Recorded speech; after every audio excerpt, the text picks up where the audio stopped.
Hello everyone, I'm Surbhi Reheja and very warm welcome to the official channel of Bansal Academy. So जैसा कि अभी हमारी 75 most probable concept series चल रही है और आज हम लोग देखने वाले हैं concept number 4 which is haemoglobin. So इससे पहले हमने माइग्लोबिन प्रोटीन के बारे में किया है. तो माइग्लोबिन हीमोग्लोबिन दोनों ही इंपॉर्टेंट टॉपिक्स रहते हैं. तो आज हम हीमोग्लोबिन प्रोटीन के बारे में पढ़ेंगे.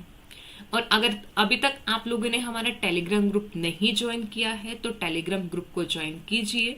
यहाँ पर आपको जितने भी यहाँ पे लेक्चर जितने भी टॉपिक्स हम पढ़ाने वाले हैं सबके आपको पीडीएफ नोट्स प्रोवाइडेड रहेंगे और जितने भी हमारी वीडियोस यहाँ पर रहेंगी वो सब आपको मिलेंगी CSN net live science Bansal academy channel पर. तो अगर अभी तक आप लोगों ने चैनल को सब्सक्राइब नहीं किया है तो जल्दी से चैनल को सब्सक्राइब कीजिए, क्योंकि जितना भी आपका कंटेंट रहेगा एग्जाम से रिलेटेड या फिर जो भी आपकी नोटिफिकेशंस रहेंगी जो सब कुछ आपको इस चैनल पर मिल जाएगा.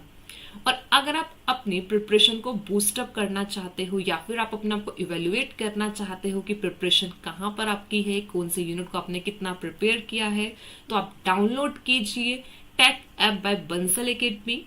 यहाँ पर आपको मिलेगा free test series with live score. तो आप लाइव स्कोर के साथ देख सकते हो कि आपने कितने यूनिट को कितना प्रिपेयर किया है, आप कितना स्कोर कर रहे हो. सो स्टार्ट करते हैं. हमारा आज का टॉपिक हीमोग्लोबिन और जितने भी हमारे बायोकेमिस्ट्री के टॉपिक्स रहेंगे तो उनका मेन रेफरेंस हमारा रहेगा लेनेंजर बुक. जैसे मैंने पहले भी बताया है कि जो भी आपका हम इंपॉर्टेंट टॉपिक्स यहाँ पे पढ़ने वाले हैं आपको सब यहाँ पे स्टैंडर्ड बुक से ही पढ़ाया जाएगा. सो हम स्टार्ट करते हैं. आज का टॉपिक हमारा हीमोग्लोबिन. तो जैसे हमने इससे पहले हमने माइग्लोबिन प्रोटीन के बारे में किया है तो आज हम एक अनदर ग्लोबिन प्रोटीन करने वाले हैं विच इज हीमोग्लोबिन. सो स्टार्ट करते हैं. अब देखो जो हीमोग्लोबिन यहाँ पर है, haemoglobin is oxygen transport protein. ठीक है, इससे पहले जब हमने माइग्लोबिन किया था तो वहां पर हमने देखा था कि जो माइग्लोबिन था, myoglobin was oxygen storage protein, muscles में प्रेजेंट होता है. ठीक है, अब जो हीमोग्लोबिन है, हीमोग्लोबिन यहाँ पर क्या होता है, इट इज टेट्रामेरिक प्रोटीन. ठीक है, अब देखो थोड़ा सा अगर हम इसको माइग्लोबिन के साथ रिलेट करके चलेंगे तो हमें थोड़ा ज्यादा मतलब रिकॉल रहेंगी चीजें, हमें माइंड में रहेगा कि जब हम कंपेयर यहाँ पे करेंगे. सो जब हमने माइग्लोबिन किया था तो माइग्लोबिन में हमने देखा था कि जो चेन वहां पर होती है सिंगल पॉलीपेप्टाइड चेन प्रेजेंट होती है. यहाँ पर ये प्रोटीन कैसा, इट इज टेट्रामेरिक प्रोटीन, मतलब यहाँ पर जो यूनिट मिलने वाली है 4 सब यूनिट यहाँ पर होगी. अब 4 सब यूनिट यहाँ पे प्रेजेंट है तो यहाँ पर जो सब यूनिट होती है ये एसोसिएटेड होती है विद द प्रोस्थेटिक ग्रुप और यहाँ पर प्रेजेंट होते हैं 4 हीम ग्रुप. अब माइग्लोबिन में हमने किया था कि वहां पर 1 अगर हमारी सब यूनिट है तो मतलब वहां पर क्या प्रेजेंट होगा, 1 प्रोस्थेटिक ग्रुप प्रेजेंट होगा, मतलब वहां पर प्रेजेंट होगा 1 हीम ग्रुप. ठीक है, तो अब यहाँ पर क्या है, यहाँ पर 4 पेप्टाइड चेन यहाँ पे प्रेजेंट है तो यहाँ पर मिलेगा हमें 4 हीम ग्रुप. अब ये जो प्रोटीन है it is globular protein, oligomeric protein, allosteric protein and conjugated protein. Globular protein, myoglobin and haemoglobin दोनों ही ग्लोबुलर प्रोटीन की कैटेगरी में आते हैं. हम फाइब्रस एंड ग्लोबुलर प्रोटीन करते हैं. ठीक है, तो ग्लोबुलर प्रोटीन में दोनों यहाँ पर आते हैं, ग्लोबिन चेन से ये कंसिस्ट होते हैं. अब जो हीमोग्लोबिन यहाँ पर होता है, हीमोग्लोबिन हमारा है ओलिगोमेरिक प्रोटीन. अब ओलिगोमेरिक प्रोटीन हम यहाँ पर यूज करते हैं for the quaternary structure of protein. ठीक है, अब क्वाटनरी स्ट्रक्चर में सिंपल सा क्या होता है कि जब मोर देन 1 सब यूनिट प्रेजेंट होती है तो वो हमारा क्वाटनरी स्ट्रक्चर होता है. अब हीमोग्लोबिन में 4 सब यूनिट्स प्रेजेंट है तो मतलब ये जो प्रोटीन हमारा होगा क्वाटनरी स्ट्रक्चर होगा. ठीक है, अब जैसे माइग्लोबिन का किया था, माइग्लोबिन का क्या किया था सबको याद होगा, हमने किया था कि माइग्लोबिन में सिंगल पॉलीपेप्टाइड चेन प्रेजेंट है और वो टर्शियरी स्ट्रक्चर में प्रेजेंट है. ठीक है, तो ये एक डिफरेंस यहाँ पर बनता है, haemoglobin is quaternary structure and myoglobin is tertiary structure protein. अब हीमोग्लोबिन की एक और जो स्पेशल प्रॉपर्टी है इट इज एलोस्टेरिक प्रोटीन. ठीक है, ये एक एलोस्टेरिक प्रोटीन है. अब ये एलोस्टेरिक प्रोटीन क्या होते हैं, एलोस्टेरिक प्रोटीन ऐसे प्रोटीन्स होते हैं विच अंडरगोज कन्फॉर्मेशनल चेंजेस. ठीक है, ऐसे proteins which undergoes conformational changes upon binding of effector और मॉड्यूलेटर. ठीक है, ये कैसे करता है, यहाँ पर कन्फॉर्मेशनल चेंजेस देखने को मिलते हैं. जैसे ही इनके साथ क्या करेगा, यहाँ पे कोई भी इफेक्टर मॉलिक्यूल अगर आके बाइंड करेगा या फिर क्या करता है यहाँ पे मॉड्यूलेटर्स आके बाइंड करते हैं. तो अब ये प्रॉपर्टी माइग्लोबिन के पास नहीं थी, ये प्रॉपर्टी सिर्फ किसके पास यहाँ पर होती है, एलोस्टेरिक प्रोटीन के पास. अब दूसरा यहाँ पर देखो ये प्रोटीन कैसा है, कंजुगेटेड प्रोटीन. अब कंजुगेटेड प्रोटीन ऐसे प्रोटीन होते हैं जिसमें प्रोटीन पार्ट होता है, प्लस में यहां पर आ जाता है नॉन प्रोटीन पार्ट। अब यहां पर जो नॉन प्रोटीन पार्ट है वो यहां पर क्या होगा, इट इज हीम ग्रुप। ठीक है, हीम ग्रुप यहां पर क्या होगा, इसका नॉन प्रोटीन पार्ट। ठीक है, तो ऐसे प्रोटीन्स को हम क्या बोलते हैं, कंजुगेटेड प्रोटीन। अब देखो यहां पर हम एलोस्टेरिक प्रोटीन को थोड़ा सा और डिटेल में करते हैं। ठीक है, अब एलोस्टेरिक प्रोटीन को देखो हम समझेंगे। अब जैसे हमारे एलोस्टेरिक एंजाइम्स होते हैं, एंजाइम्स में भी हम देखते हैं एलोस्टेरिक एंजाइम है। अब ये प्रोटीन होगा, अब इस प्रोटीन के पास एक यहाँ पे बाइंडिंग साइट यहाँ पे प्रेजेंट है। अब ये जो बाइंडिंग साइट है, this binding site for its ligand. ठीक है, कोई भी जो लाइगेंड इसके साथ आके बाइंड करेगा उसके बाइंडिंग साइट यहाँ पे प्रेजेंट है। अब जैसे हम हीमोग्लोबिन प्रोटीन की बात करें तो यहाँ पे लाइगेंड क्या होगा, यहाँ पे ऑक्सीजन होगा, क्योंकि इसको ऑक्सीजन के साथ बाइंड यहाँ पे करना है, ऑक्सीजन लाइगेंड यहाँ पे होगा। ठीक है, तो ये तो बाइंडिंग साइट है कि जहां पर क्या करेगा, लाइगेंड आके बाइंड करता, मतलब ऑक्सीजन आके बाइंड करेगा। अब इनके पास एक और अनदर साइट यहां पर होती है जिसको बोला जाता है एलोस्टेरिक साइट। ठीक है, जिसे क्या बोलते हैं, एलोस्टेरिक साइट। अब ये जो एलोस्टेरिक साइट है ये वो साइट होगी जहां पर बाइंडिंग होती है मॉड्यूलेटर्स की। ठीक है, यहां पर क्या करते हैं, मॉड्यूलेटर्स आके बाइंड करते हैं, या फिर यहां पर आके बाइंडिंग होगी इफेक्टर मॉलिक्यूल। ठीक है, मॉड्यूलेटर इफेक्टर सेम ही बात है। ठीक है, ज्यादा कुछ डिफरेंस नहीं है, मॉड्यूलेटर्स या फिर इफेक्टर्स। मतलब इफेक्टर मतलब जो ऐसे मॉलिक्यूल जो जाके कुछ ना कुछ इफेक्ट वहां पे अपना शो करेंगे। ठीक है, एंजाइम्स में भी हम ऐसा करते हैं, एक बाइंडिंग साइट होती है जिसे एक्टिव साइट बोला जाता है for this substrate, and second यहाँ पर होता है एलोस्टेरिक साइट जहां पर मॉड्यूलेटर्स या फिर इफेक्टर्स आके बाइंड करते हैं। अब एलोस्टेरिक प्रोटीन्स, हीमोग्लोबिन मतलब हीमोग्लोबिन भी एलोस्टेरिक प्रोटीन, वैसे एंजाइम्स भी जनरली हमारे प्रोटीन्स ही होते हैं। ठीक है, तो यहां पर तो ऑक्सीजन आके बाइंड करेगा, यहां पर कोई भी मॉड्यूलेटर आके बाइंड कर सकता है, इफेक्टर आके बाइंड कर सकता है। तो जैसे ही इफेक्टर आके बाइंड करेगा या फिर मॉड्यूलेटर आके बाइंड करेगा, अब ये प्रोटीन किस में जाएगा, कन्फर्मेशनल चेंजेस यहां पर होंगे। ठीक है, अब ये जो मॉड्यूलेटर है, ये मॉड्यूलेटर कैसा हो सकता है, कन्फर्मेशन मतलब इफेक्टर यहाँ पे दो टाइप का इफेक्ट शो कर सकता है ना, एक पॉजिटिव हो सकता है और एक यहाँ पर कैसा हो सकता है, नेगेटिव। पॉजिटिव है तो मतलब क्या करेगा, वो इफेक्ट अपना पॉजिटिव शो करेगा या फिर एक्टिविटी को इंक्रीज करेगा। अगर नेगेटिव है तो वो क्या करेगा, एक्टिविटी को डिक्रीज करेगा। तो modulator can be positive and negative. अब ये जो बाइंडिंग यहाँ पर होती है, ठीक है, एलोस्टेरिक प्रोटीन पर जो मॉड्यूलेटर्स की बाइंडिंग होती है, ये बाइंडिंग हम देखते हैं कि दो टाइप से बाइंडिंग यहाँ पर हो सकती है। ठीक है, जो बाइंडिंग यहाँ पर होगी, ये बाइंडिंग कैसे हो सकती है, टू टाइप में यहाँ पर हो सकती है। एक हमारा यहाँ पर होता है होमोट्रोपिक। ठीक है, एक बाइंडिंग यहाँ पर कैसे होगी, होमोट्रोपिक बाइंडिंग, और एक जो दूसरी बाइंडिंग यहाँ पर है, इट इज हेट्रोट्रोपिक बाइंडिंग। ठीक है, होमोट्रोपिक एंड हेट्रोट्रोपिक। अब होमो एंड हेट्रोट्रोपिक का तो मीनिंग सबको पता ही होगा कि होमो का मतलब सेम होता है, हेट्रो का मतलब डिफरेंट होता है। अब होमो और हेट्रो को हम यहां पर किस रिस्पेक्ट में बोल रहे हैं, अब होमो और हेट्रो का मतलब यहां पर होगा कि जब substrate itself act as a modulator. ठीक है, कि जब हमारा सबस्ट्रेट ही एक्ट करता है एज अ मॉड्यूलेटर। ठीक है, कि जैसे यहां पर क्या हुआ, सबस्ट्रेट की बाइंडिंग हुई, सबस्ट्रेट ने ही क्या कर दिए, प्रोटीन में कन्फर्मेशनल चेंजेस किए, तो इस टाइप की बाइंडिंग को हम क्या बोलते हैं, होमोट्रोपिक बाइंडिंग। ठीक है, अब हेट्रो में क्या हो जाएगा, हेट्रो में substrate and modulator both are different, तब इसको क्या बोल रहे हैं, हेट्रो। तो यहां पर क्या होगा कि जो सबस्ट्रेट है, सबस्ट्रेट एंड मॉड्यूलेटर, ठीक है, यहां पर क्या होगा, जो सबस्ट्रेट एंड मॉड्यूलेटर है वो यहां पर क्या हो जाएगा, डिफरेंट। ये बोथ यहां पर कैसे होंगे, डिफरेंट। अब देखो यहाँ पे हम इसको सबस्ट्रेट भी बोल सकते हैं या फिर हम इसको यहाँ पे लाइगेंड भी बोल सकते हैं। ठीक है, कुछ भी यहाँ पर होगा। अब जैसे हम हीमोग्लोबिन की बात कर रहे हैं, तो हीमोग्लोबिन में जो होमोट्रोपिक है, होमोट्रोपिक बाइंडिंग में मतलब सबस्ट्रेट किसकी तरह एक्ट कर रहा है, यहाँ पे अमोड्यूलेटिव की तरह एक्ट कर रहा है। तो यहाँ पर एग्जाम्पल में क्या आ जाएगा, जैसे यहाँ पर एग्जाम्पल होगा ऑक्सीजन। ठीक है, क्योंकि ऑक्सीजन बाइंड करेगा, और जब भी हीमोग्लोबिन के साथ ऑक्सीजन बाइंड करता है तो हीमोग्लोबिन में कन्फर्मेशनल चेंजेस होते हैं। ठीक है, तो अब ऑक्सीजन यहाँ पर क्या है, ये एक सबस्ट्रेट भी है, ये एक लाइगेंड भी है, एज वेल एज ये मॉड्यूलेटर भी है, क्योंकि जैसे ये बाइंड करेगा ये प्रोटीन की कन्फर्मेशनल को चेंज करेगा। अब जब ये मॉड्यूलेटर बाइंड करता है तो ये क्या है, ये एक टाइप का पॉजिटिव मॉड्यूलेटर है। ठीक है, जैसे ऑक्सीजन की बाइंडिंग यहाँ पर होगी, तो ये मॉड्यूलेटर भी है, बट ये किस टाइप का मॉड्यूलेटर है, ये एक पॉजिटिव मॉड्यूलेटर है कि जो बाइंड करता है, पॉजिटिव चेंजेस करता, मतलब सिंपल सा वहां पे क्या करता है, उसकी एक्टिविटी को इंक्रीज कर देता है।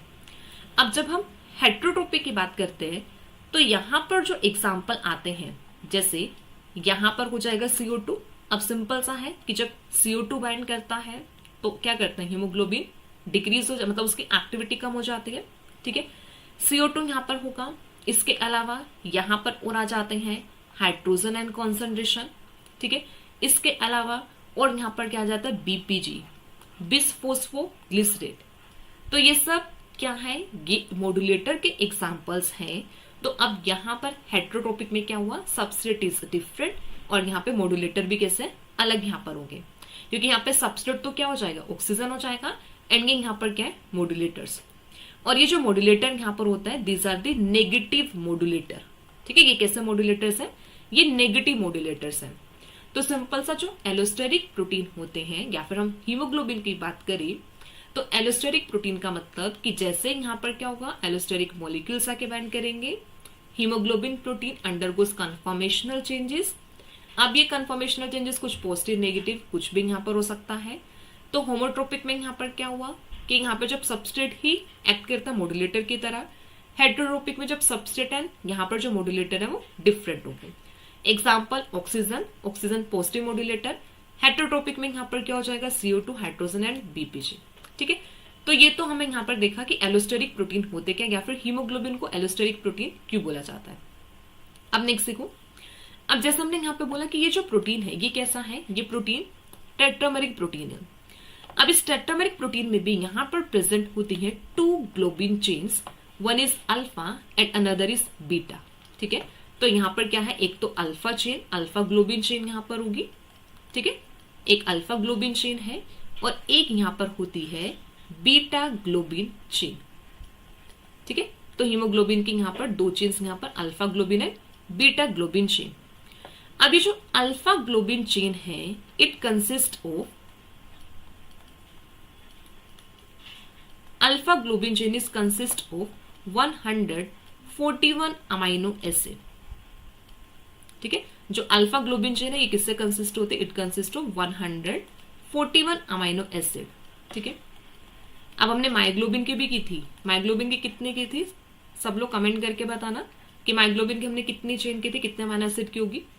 अब ये 141 अमाइनो एसिड की है, और ऐसे यहां पर अगर हम बीटा ग्लोबिन चेन की बात करें, it consist of 147 amino acid. ठीक है, 147 अमाइनो एसिड।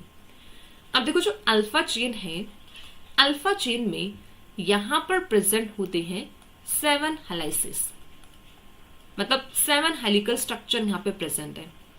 अब जैसे याद है हमने माइग्लोबिन में क्या था, single peptide chain, single peptide chain में यहां पर क्या होता है, वहां पे 8 हेलिकल स्ट्रक्चर प्रेजेंट है, जिसको हमने वहां पे नेम दिया था A2H। ठीक है, 8 हेलिकल स्ट्रक्चर वहां पे थे।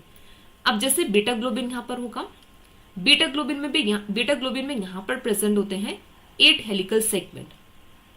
ठीक है, यहां पर क्या आ जाएंगे, यहां पर प्रेजेंट होंगे 8 हेलिकल सेगमेंट।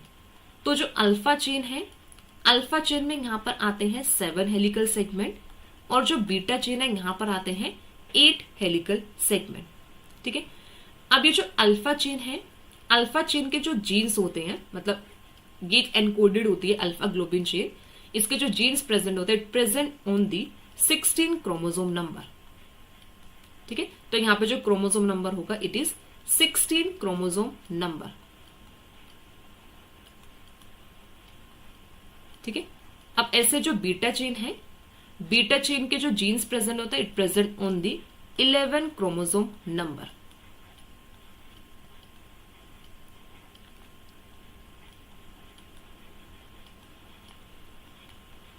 तो ये बेसिक सी इंफॉर्मेशन यहां पर है। ठीक है, अल्फा एंड बीटा चेन के बारे में, कि जो अल्फा चेन यहां पर होगी, अल्फा चेन जो है इसमें यहाँ पे 141 अमीनो एसिड, बीटा में 147। अल्फा चेन में अगर हम देखें तो यहाँ पे 7 हेलिकल सेगमेंट प्रेजेंट है, बीटा चेन में 8 हेलिकल सेगमेंट प्रेजेंट है। अब अगर हम यहाँ पे देखिए कि अल्फा जो बीटा चेन है, अल्फा बीटा चेन में से कौन सी चेन है जो माइग्लोबिन से ज्यादा सिमिलर है। ठीक है, माइग्लोबिन की चेन के सिमिलर यहाँ पर होगी। अब इसका आंसर यहाँ पर क्या हो जाएगा, इसका आंसर यहाँ पर बीटा ग्लोबिन, क्योंकि सिंपल सा बीटा ग्लोबिन में क्या प्रेजेंट है, 8 हेलिकल सेगमेंट प्रेजेंट है, और जो माइग्लोबिन होता है माइग्लोबिन में भी 8 हेलिकल सेगमेंट प्रेजेंट होते हैं। अब देखो जो अल्फा ग्लोबिन चेन है, ठीक है, जो अल्फा ग्लोबिन चेन होगी ये फर्दर होती है 2 टाइप की, ठीक है, अल्फा ग्लोबिन चेन ये फर्दर होती है 2 टाइप की। अब अल्फा ग्लोबिन चेन में 2 टाइप यहाँ पे कैसा आता है, एक तो यहाँ पे अल्फा चेन आ जाती है, ठीक है, अल्फा हो यहां पर होगा, और एक यहां पर होता है जीटा, ठीक है, जीटा यहां पर होगा, एक यहां पे जीटा चेन होती है, ठीक है। तो अल्फा यहां पे 2 है, अल्फा एंड जीटा। अब ऐसे यहां पर जो बीटा ग्लोबिन चेन है, बीटा ग्लोबिन चेन भी फर्दर आगे टाइप की होती है, ठीक है, जिसमें यहां पर आ जाता है बीटा, ठीक है, और यहां पर होगा गामा, ठीक है, और यहां पर आ जाता है डेल्टा, और यहां पर आ जाता है अपसाइलन, ठीक है। तो ये 4 चेन्स हैं जो बीटा चेन्स यहाँ पे प्रेजेंट होती है, बीटा गामा डेल्टा अपसाइलन, और जो अल्फा चेन है ये 2 टाइप की यहाँ पर होती है, अल्फा एंड जीटा, ठीक है। अब इन्हीं चेन्स के कॉम्बिनेशन से बनते हैं डिफरेंट टाइप ऑफ हीमोग्लोबिन, ठीक है, इन्हीं चेन के कॉम्बिनेशन से। देखो जो यहाँ पर होगा ना चेन, यहाँ पर कैसे होगी, चेन यहाँ पर होगी कि यहाँ पे अल्फा 2 होगा एंड बीटा 2, मतलब 2 यहाँ पे यूनिट किसकी प्रेजेंट होगी, अल्फा की प्रेजेंट होगी, 2 यहाँ पे बीटा की, तो यहाँ पर क्या बनता है, टेट्रामेरिक प्रोटीन बनता है। तो देखो जैसे अगर हम टेट्रामेरिक प्रोटीन यहाँ पे बनाए तो ये अल्फा यहाँ पर हुआ, ठीक है, ये यहाँ पे बीटा यहाँ पर है, ऐसे यहाँ पर क्या होगा, ये अल्फा यहाँ पर हुआ, और इसके साथ यहाँ पे क्या हुई, बीटा, ठीक है। तो अल्फा 2 बीटा 2 ऐसे यहाँ पे स्ट्रक्चर बनता है। अब टेट्रामेरिक प्रोटीन ये बना, अब यहाँ पे अल्फा चेन कैसे हो सकती है, अल्फा भी हो सकती है ये, और यहाँ पे जीटा भी हो सकती है। बीटा में यहाँ पर क्या है, बीटा भी हो सकता है, गामा भी हो सकता है, डेल्टा भी हो सकता है, एप्सिलॉन भी, और इसी के बेसिस पे डिफरेंट टाइप के क्या बनता है, हीमोग्लोबिन। तो नेक्स्ट हम देखेंगे डिफरेंट टाइप ऑफ हीमोग्लोबिन। तो देखो अब ये डिफरेंट टाइप ऑफ हीमोग्लोबिन है जो एक्सप्रेस करते हैं during the development stages of humans.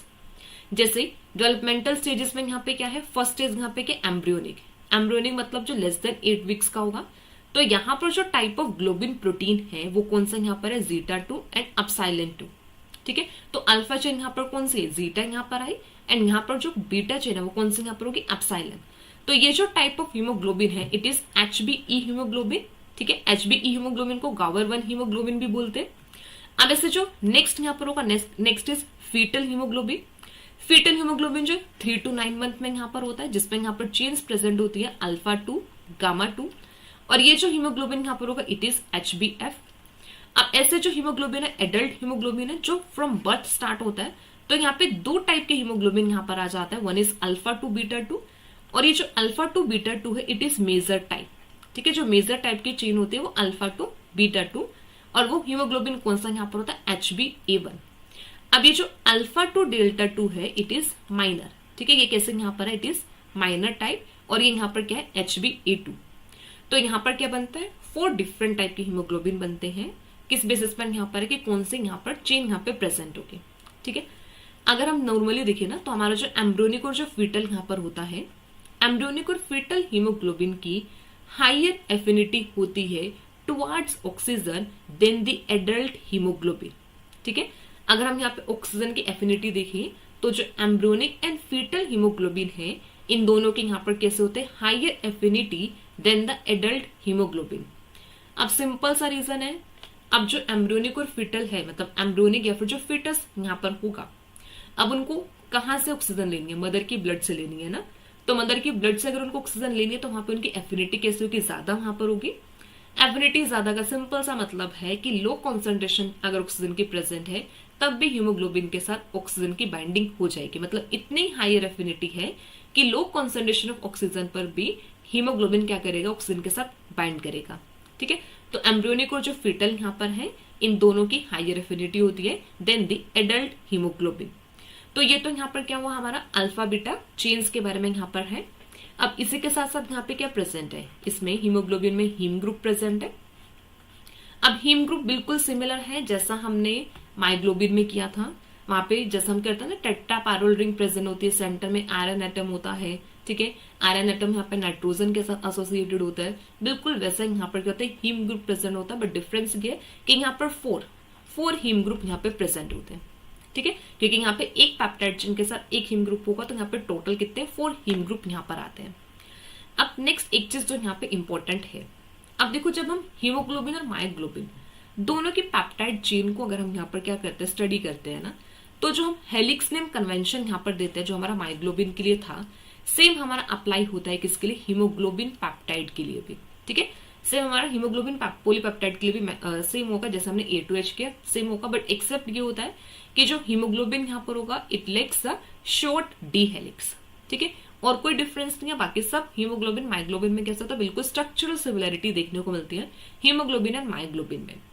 अब अगर याद हो तो हमने मायोग्लोबिन में किया था कि जब हीम रिंग प्रेजेंट है, हीम रिंग क्या करती है, ऑक्सीजन के साथ जो आयरन है वो बाइंड करता है, ठीक है, 2 वहां पे 6 कोऑर्डिनेट बॉन्ड बनते हैं, जिसमें से 4 कोऑर्डिनेट बॉन्ड तो वहां पर कैसे बनते हैं, टेट्रापैरल रिंग के साथ है। 2 कोऑर्डिनेट बॉन्ड में वहां पर क्या करते हैं, तो ऑक्सीजन के साथ बाइंड करता है और फिर हिस्टिडीन के साथ, और दूसरा वहां पर क्या करता है, डायरेक्टली हिस्टिडीन के साथ बाइंड करता है। तो यहाँ पर भी सेम है कि जो हीम बाइंडिंग पॉकेट है वो किसकी मेडअप होती है, made up of E and F helices in each of the sub unit. वहां पर भी हमने यही किया था, E and F हिस्टिडीन की बाइंडिंग है, सेम यहाँ पर भी यही होता है, E and F के साथ यहाँ पर क्या करते हैं, हीम ग्रुप बाइंड करते हैं, ठीक है। तो हीमोग्लोबिन के स्ट्रक्चर में यहाँ पे peptide chain alpha beta, different type की alpha beta peptide chain, then फिर यहाँ पर हीम ग्रुप की बाइंडिंग सेम है जैसा हम किसमें देखते हैं, मायोग्लोबिन में देखते हैं। तो जैसे देखो ये स्ट्रक्चर यहाँ पर है, जिसमें देखो यहाँ पर ये बीटा 2 सब यूनिट यहाँ पर आई, ठीक है, ऐसे यहाँ पर ये बीटा 1 सब यूनिट यहाँ पर है, इट इज अल्फा 2 सब यूनिट, और यहाँ पे अल्फा 1। अब इसके साथ देखो यहाँ पर एक हीम ग्रुप प्रेजेंट है, फिर यहाँ पर एक हीम ग्रुप प्रेजेंट है, ठीक है, फिर यहाँ पर एक हीम ग्रुप प्रेजेंट है, और फिर यहाँ पर एक हीम ग्रुप प्रेजेंट है, और जो यहाँ पे सेंटर में रेड कलर से यहाँ पर रिप्रेजेंट किया है ये यहाँ पर होगा आयरन एटम, ठीक है, ये यहाँ पर क्या है, ये यहाँ पर हो जाता है आयरन एटम, ठीक है। तो सिंपल सा यहाँ पर कि ये जो स्ट्रक्चर यहाँ पर होगा, इस स्ट्रक्चर में यहाँ पर क्या क्या आ जाएगा कि यहाँ पे हीमोग्लोबिन यहाँ पे प्रेजेंट हुआ, इस स्ट्रक्चर में यहाँ पे क्या पेप्टाइड चेन यहाँ पे प्रेजेंट है, और साथ में यहाँ पे क्या है, हीम ग्रुप यहाँ पे प्रेजेंट होगा, ठीक है। हीम ग्रुप कैसे यहाँ पे एसोसिएटेड है, वो एसोसिएटेड यहाँ पे हमारा होगा जो 4 यहाँ पे पेप्टाइड चेन है, ईच पेप्टाइड चेन के साथ यहाँ पर क्या होता है, हीम ग्रुप प्रेजेंट होता है, ठीक है। तो अभी तक हमने स्ट्रक्चर के बारे में यहाँ पर देखा। अब नेक्स्ट हम देखेंगे, ठीक है, नेक्स्ट अब हम देखते हैं, चलिए तो अब नेक्स्ट हमारा यहाँ पर आ जाएगा, नेक्स्ट देखते हैं। देखो अब हमने अभी तक ये देखा कि यहाँ पे प्रोटीन यहाँ पे कैसे होता है, peptide chain and haem group के बारे में। अब देखो एक चीज हमने ये बोला था कि हीमोग्लोबिन एक एलोस्टेरिक प्रोटीन है, एलोस्टेरिक प्रोटीन है, तो यहाँ पर ये क्या करेगा, कन्फॉर्मेशनल चेंजेस यहाँ पर होंगे। तो नेक्स्ट अब हम देखेंगे कि किस टाइप के कन्फॉर्मेशनल चेंजेस हीमोग्लोबिन प्रोटीन में देखने को मिलता है, जो पेप्टाइड चेन से ग्लोबिन प्रोटीन में यहाँ पर प्रेजेंट होते हैं। अब देखो जैसे यहाँ पे हीमोग्लोबिन प्रोटीन क्या जाता है, undergoes a structural change on binding oxygen. जैसे यहाँ पर क्या करता है, ऑक्सीजन बाइंड करता है, तो यहाँ पे जो हीमोग्लोबिन होता है उसमें क्या होता है, कुछ स्ट्रक्चरल चेंजेस यहाँ पर आते हैं, ठीक है। अब हम देखेंगे किस टाइप के यहाँ पे स्ट्रक्चरल चेंजेस है जो यहाँ पे देखने को मिलते हैं। जैसे देखो यहाँ पर क्या किया कि जो हीमोग्लोबिन यहाँ पे प्रोटीन है, जैसे इसके यहाँ पे एक्सरे एनालिसिस यहाँ पर किया गया, जस्ट अ सेकेंड,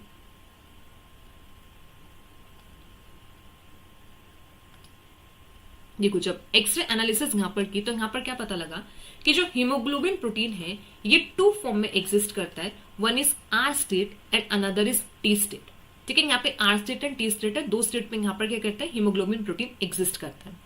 अब टी से मतलब यहाँ पे क्या, T is the tense state and R is the relax state, ठीक है। तो टेंस एंड रिलैक्स स्टेट यहाँ पर होगा, ठीक है। अब देखो 2 कन्फर्मेशन, सिंपल सा देखो, अब एक प्रोटीन अपने एक कन्फर्मेशन में प्रेजेंट है, अब जैसे ही यहाँ पे सबस्ट्रेट आके बाइंड करेगा, मतलब जब ऑक्सीजन आके बाइंड करेगा, ये प्रोटीन अपने एक कन्फर्मेशन से दूसरी कन्फर्मेशन में चेंज हो जाएगा, ठीक है। अब यहाँ पे क्या है, R and T state, 2 conformation यहाँ पे, तो आर टी में चेंज हो सकती है, टी फिर आर में चेंज हो सकती है।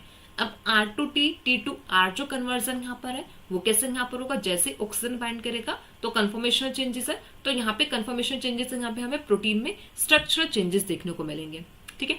अब एक इंपॉर्टेंट पॉइंट यहाँ पर देखो, जैसे अब जो ऑक्सीजन है, ऑक्सीजन दोनों के साथ बाइंड कर सकता है, मतलब टी स्टेट के साथ भी बाइंड कर सकता है, आर के साथ भी बाइंड कर सकता है। बट ऑक्सीजन की जो हायर एफिनिटी होती है it is for the haemoglobin in the R state.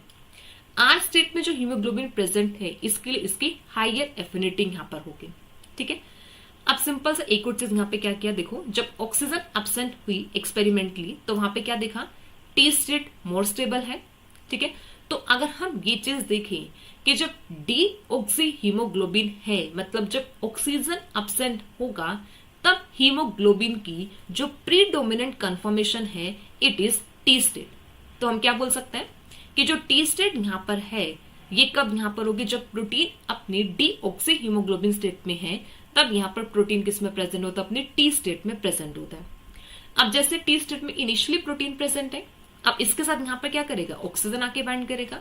अब जैसे ऑक्सीजन की बाइंडिंग यहाँ पर होगी तो ये जो टी स्टेट है, टी स्टेट में यहाँ पर क्या होगा, चेंजेस आएंगे और ये टी स्टेट कन्वर्ट हो जाती है आर स्टेट में।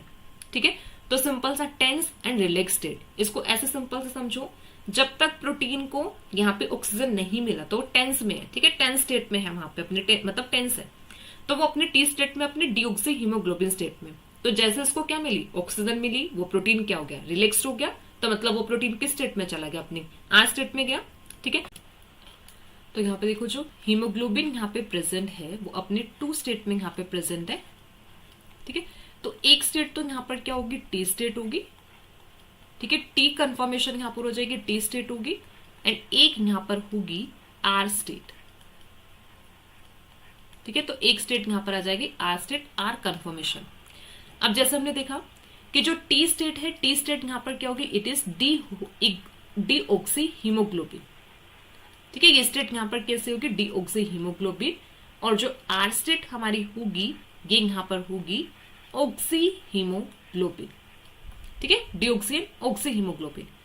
टी स्टेट की यहाँ पर क्या है, it has less affinity for oxygen. ठीक है, इसकी लेस एफिनिटी है, एंड जो आर स्टेट है, आर स्टेट की होगी यहाँ पर हाई एफिनिटी फॉर ऑक्सीजन।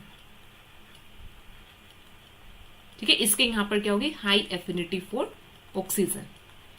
अब देखो जो एक और इंपॉर्टेंट डिफरेंस आता है between T and R state, ये यहाँ पर होता है कि जो टी स्टेट है, टी स्टेट को यहाँ पर रिक्वायर्ड होते हैं higher number of ion pairs. ठीक है, T state require higher number of ion pairs. ठीक है, higher number of ion pairs मतलब यहाँ पर उसको स्टेबिलिटी के लिए, बेसिकली स्टेबिलिटी के लिए यहाँ पे higher number of ion pairs की रिक्वायरमेंट होती है। एंड जो आर स्टेट है it requires lower number of ion pairs. ठीक है, यहां पर इसको रिक्वायरमेंट होती है lower number of ion pairs. तो देखो तीन इंपॉर्टेंट डिफरेंसेस हैं between T state and R state, deoxy haemoglobin, oxy haemoglobin. Deoxy haemoglobin की लेसर एफिनिटी है और ऑक्सी हीमोग्लोबिन की हायर एफिनिटी। स्टेबिलिटी के लिए higher number of ion pairs चाहिए और वहां पर lower number of ion pairs चाहिए। ठीक है, अब देखो सिंपल से एक और चीज यहाँ पर क्या है कि जब भी टी टू आर ट्रांजिशन यहाँ पर होती है it is triggered by the changes in the position of की amino acid side chain surrounding the haem. तो जैसे हीम ग्रुप यहाँ पर है, हीम ग्रुप को यहाँ पर क्या होगा, कुछ अमाइनो एसिड की साइड चेन्स यहाँ पे सराउंड करेंगे। ठीक है, तो अब टी टू आर जो चेंजेस यहाँ पर आते हैं ये कैसे यहाँ पर होता है कि जब की अमाइनो एसिड साइड चेन जो यहाँ पर है इनके जब पोजीशंस में चेंजेस आते हैं तब यहाँ पर होता है टी टू आर ट्रांजिशन। ठीक है, तो सिंपल सा देखो हीमोग्लोबिन का structure, haem group, peptide chain, alpha beta. यहाँ पर ये एक एलिस्टेरिक प्रोटीन है, टू कन्फर्मेशन में एग्जिस्ट कर सकता है, one is T state, another is R state, tense and relax state यहाँ पर हो जाएगा। ठीक है, अब नेक्स्ट हम देखेंगे कि अब जो हीमोग्लोबिन के साथ ऑक्सीजन की बाइंडिंग है वो कैसे यहाँ पर होती है। जैसे हमने टी एंड आर स्टेट देखा तो सबसे पहले प्रोटीन किस में प्रेजेंट है, अपनी टी स्टेट में प्रेजेंट है। टी स्टेट में प्रेजेंट है, जैसे ऑक्सीजन आके बाइंड करेगा वो टी से किस में चेंज हो जाएगा, आर स्टेट में चेंज होगा। ठीक है, अब ये ऑक्सीजन की बाइंडिंग है कैसे। अब पहले तो एक चीज देखो, जब हम हीमोग्लोबिन की बात कर रहे हैं तो हीमोग्लोबिन के साथ कितने मॉलिक्यूल आके बाइंड करेंगे, ऑक्सीजन के 4 मॉलिक्यूल आके बाइंड करेंगे क्योंकि इसके पास 4 हीम ग्रुप है तो 4 मॉलिक्यूल की बाइंडिंग होगी। अब जब ये 4 मॉलिक्यूल आके बाइंड करते हैं तो ये किस मैनर में आके बाइंड करते हैं वो अब हम देखने वाले हैं। ठीक है, अब जिस तरीके से 4 ऑक्सीजन मॉलिक्यूल की बाइंडिंग होती है उसे बोला जाता है कोऑपरेटिवली या फिर cooperative binding of oxygen molecule. अब एक चीज समझना, माइग्लोबिन में हमने क्या किया था कि सिंगल ऑक्सीजन मॉलिक्यूल आके बाइंड करता, तो वहां पे कोई पैटर्न नहीं था, कोई भी बिहेवियर नहीं था कि ऑक्सीजन कैसे आके बाइंड करता है, या फिर हम सिंपल सा ये बोल सकते हैं कि वहां पर जो बाइंडिंग थी it was non cooperative binding. ठीक है, लेकिन अब इस केस में यहाँ पर क्या है, 4 ऑक्सीजन मॉलिक्यूल आके बाइंड करेंगे। अब 4 की जो बाइंडिंग है वो किसी न किसी एक मैनर में यहाँ पर होगी। ठीक है, कि या तो चारों एक साथ आके बाइंड कर जाए, ठीक है, या फिर यहाँ पे एक आके बाइंड कर रहा है, फिर दूसरा आके बाइंड कर रहा है, फिर तीसरा आके बाइंड कर रहा है, फिर चौथा ऑक्सीजन मॉलिक्यूल आके बाइंड कर रहा है। तो अब ये जो बाइंडिंग यहाँ पर है कैसे होती है, कोऑपरेटिव बाइंडिंग। अब कोऑपरेटिव बाइंडिंग का मतलब क्या होता है, इसका मतलब यहाँ पर होता है oxygen molecule, binding of an oxygen molecule at one haem group increases the oxygen affinity of the remaining heme group in the same hemoglobin tetramer। तो जैसे सिंपल सा टेट्रामर यहाँ पर होगा, ठीक है, यहाँ पर क्या है, वही 4 सब यूनिट यहाँ पे प्रेजेंट है। तो जैसे यहाँ पे एक सब यूनिट के साथ ऑक्सीजन आके बाइंड किया तो उसने क्या किया, सेकेंड जो यहाँ पे सब यूनिट होगी इसके साथ जो ऑक्सीजन की बाइंडिंग उसकी एफिनिटी को इंक्रीज किया, फिर सेकेंड ने यहाँ पे थर्ड की एफिनिटी को इंक्रीज किया, फिर थर्ड ने यहाँ पे क्या किया, फोर्थ की एफिनिटी को इंक्रीज किया। ठीक है, तो सिंपल सा देखो यहाँ पे क्या हमारे पास यहाँ पे टेट्रामर एक प्रोटीन है ना, जैसा भी हमने स्ट्रक्चर भी किया था जिसमें हमने beta 1 beta 2 alpha 1 alpha 2 chains की थी, और हमने देखा था कि इन चारों के पास यहाँ पे क्या प्रेजेंट है, हीम ग्रुप यहाँ पे प्रेजेंट है। ठीक है, तो अब यहाँ पर एक ऑक्सीजन आके बाइंड करेगा, तो इसने यहाँ पर क्या किया, इसने यहाँ पे नेक्स्ट वाली यूनिट के क्या कर दे, यहाँ पे एफिनिटी को इंक्रीज किया, तो अब यहाँ पे भी ऑक्सीजन मॉलिक्यूल आके बाइंड किया, अब इसने नेक्स्ट वाली को कर दिया और इसने नेक्स्ट वाली को यहाँ पे किया।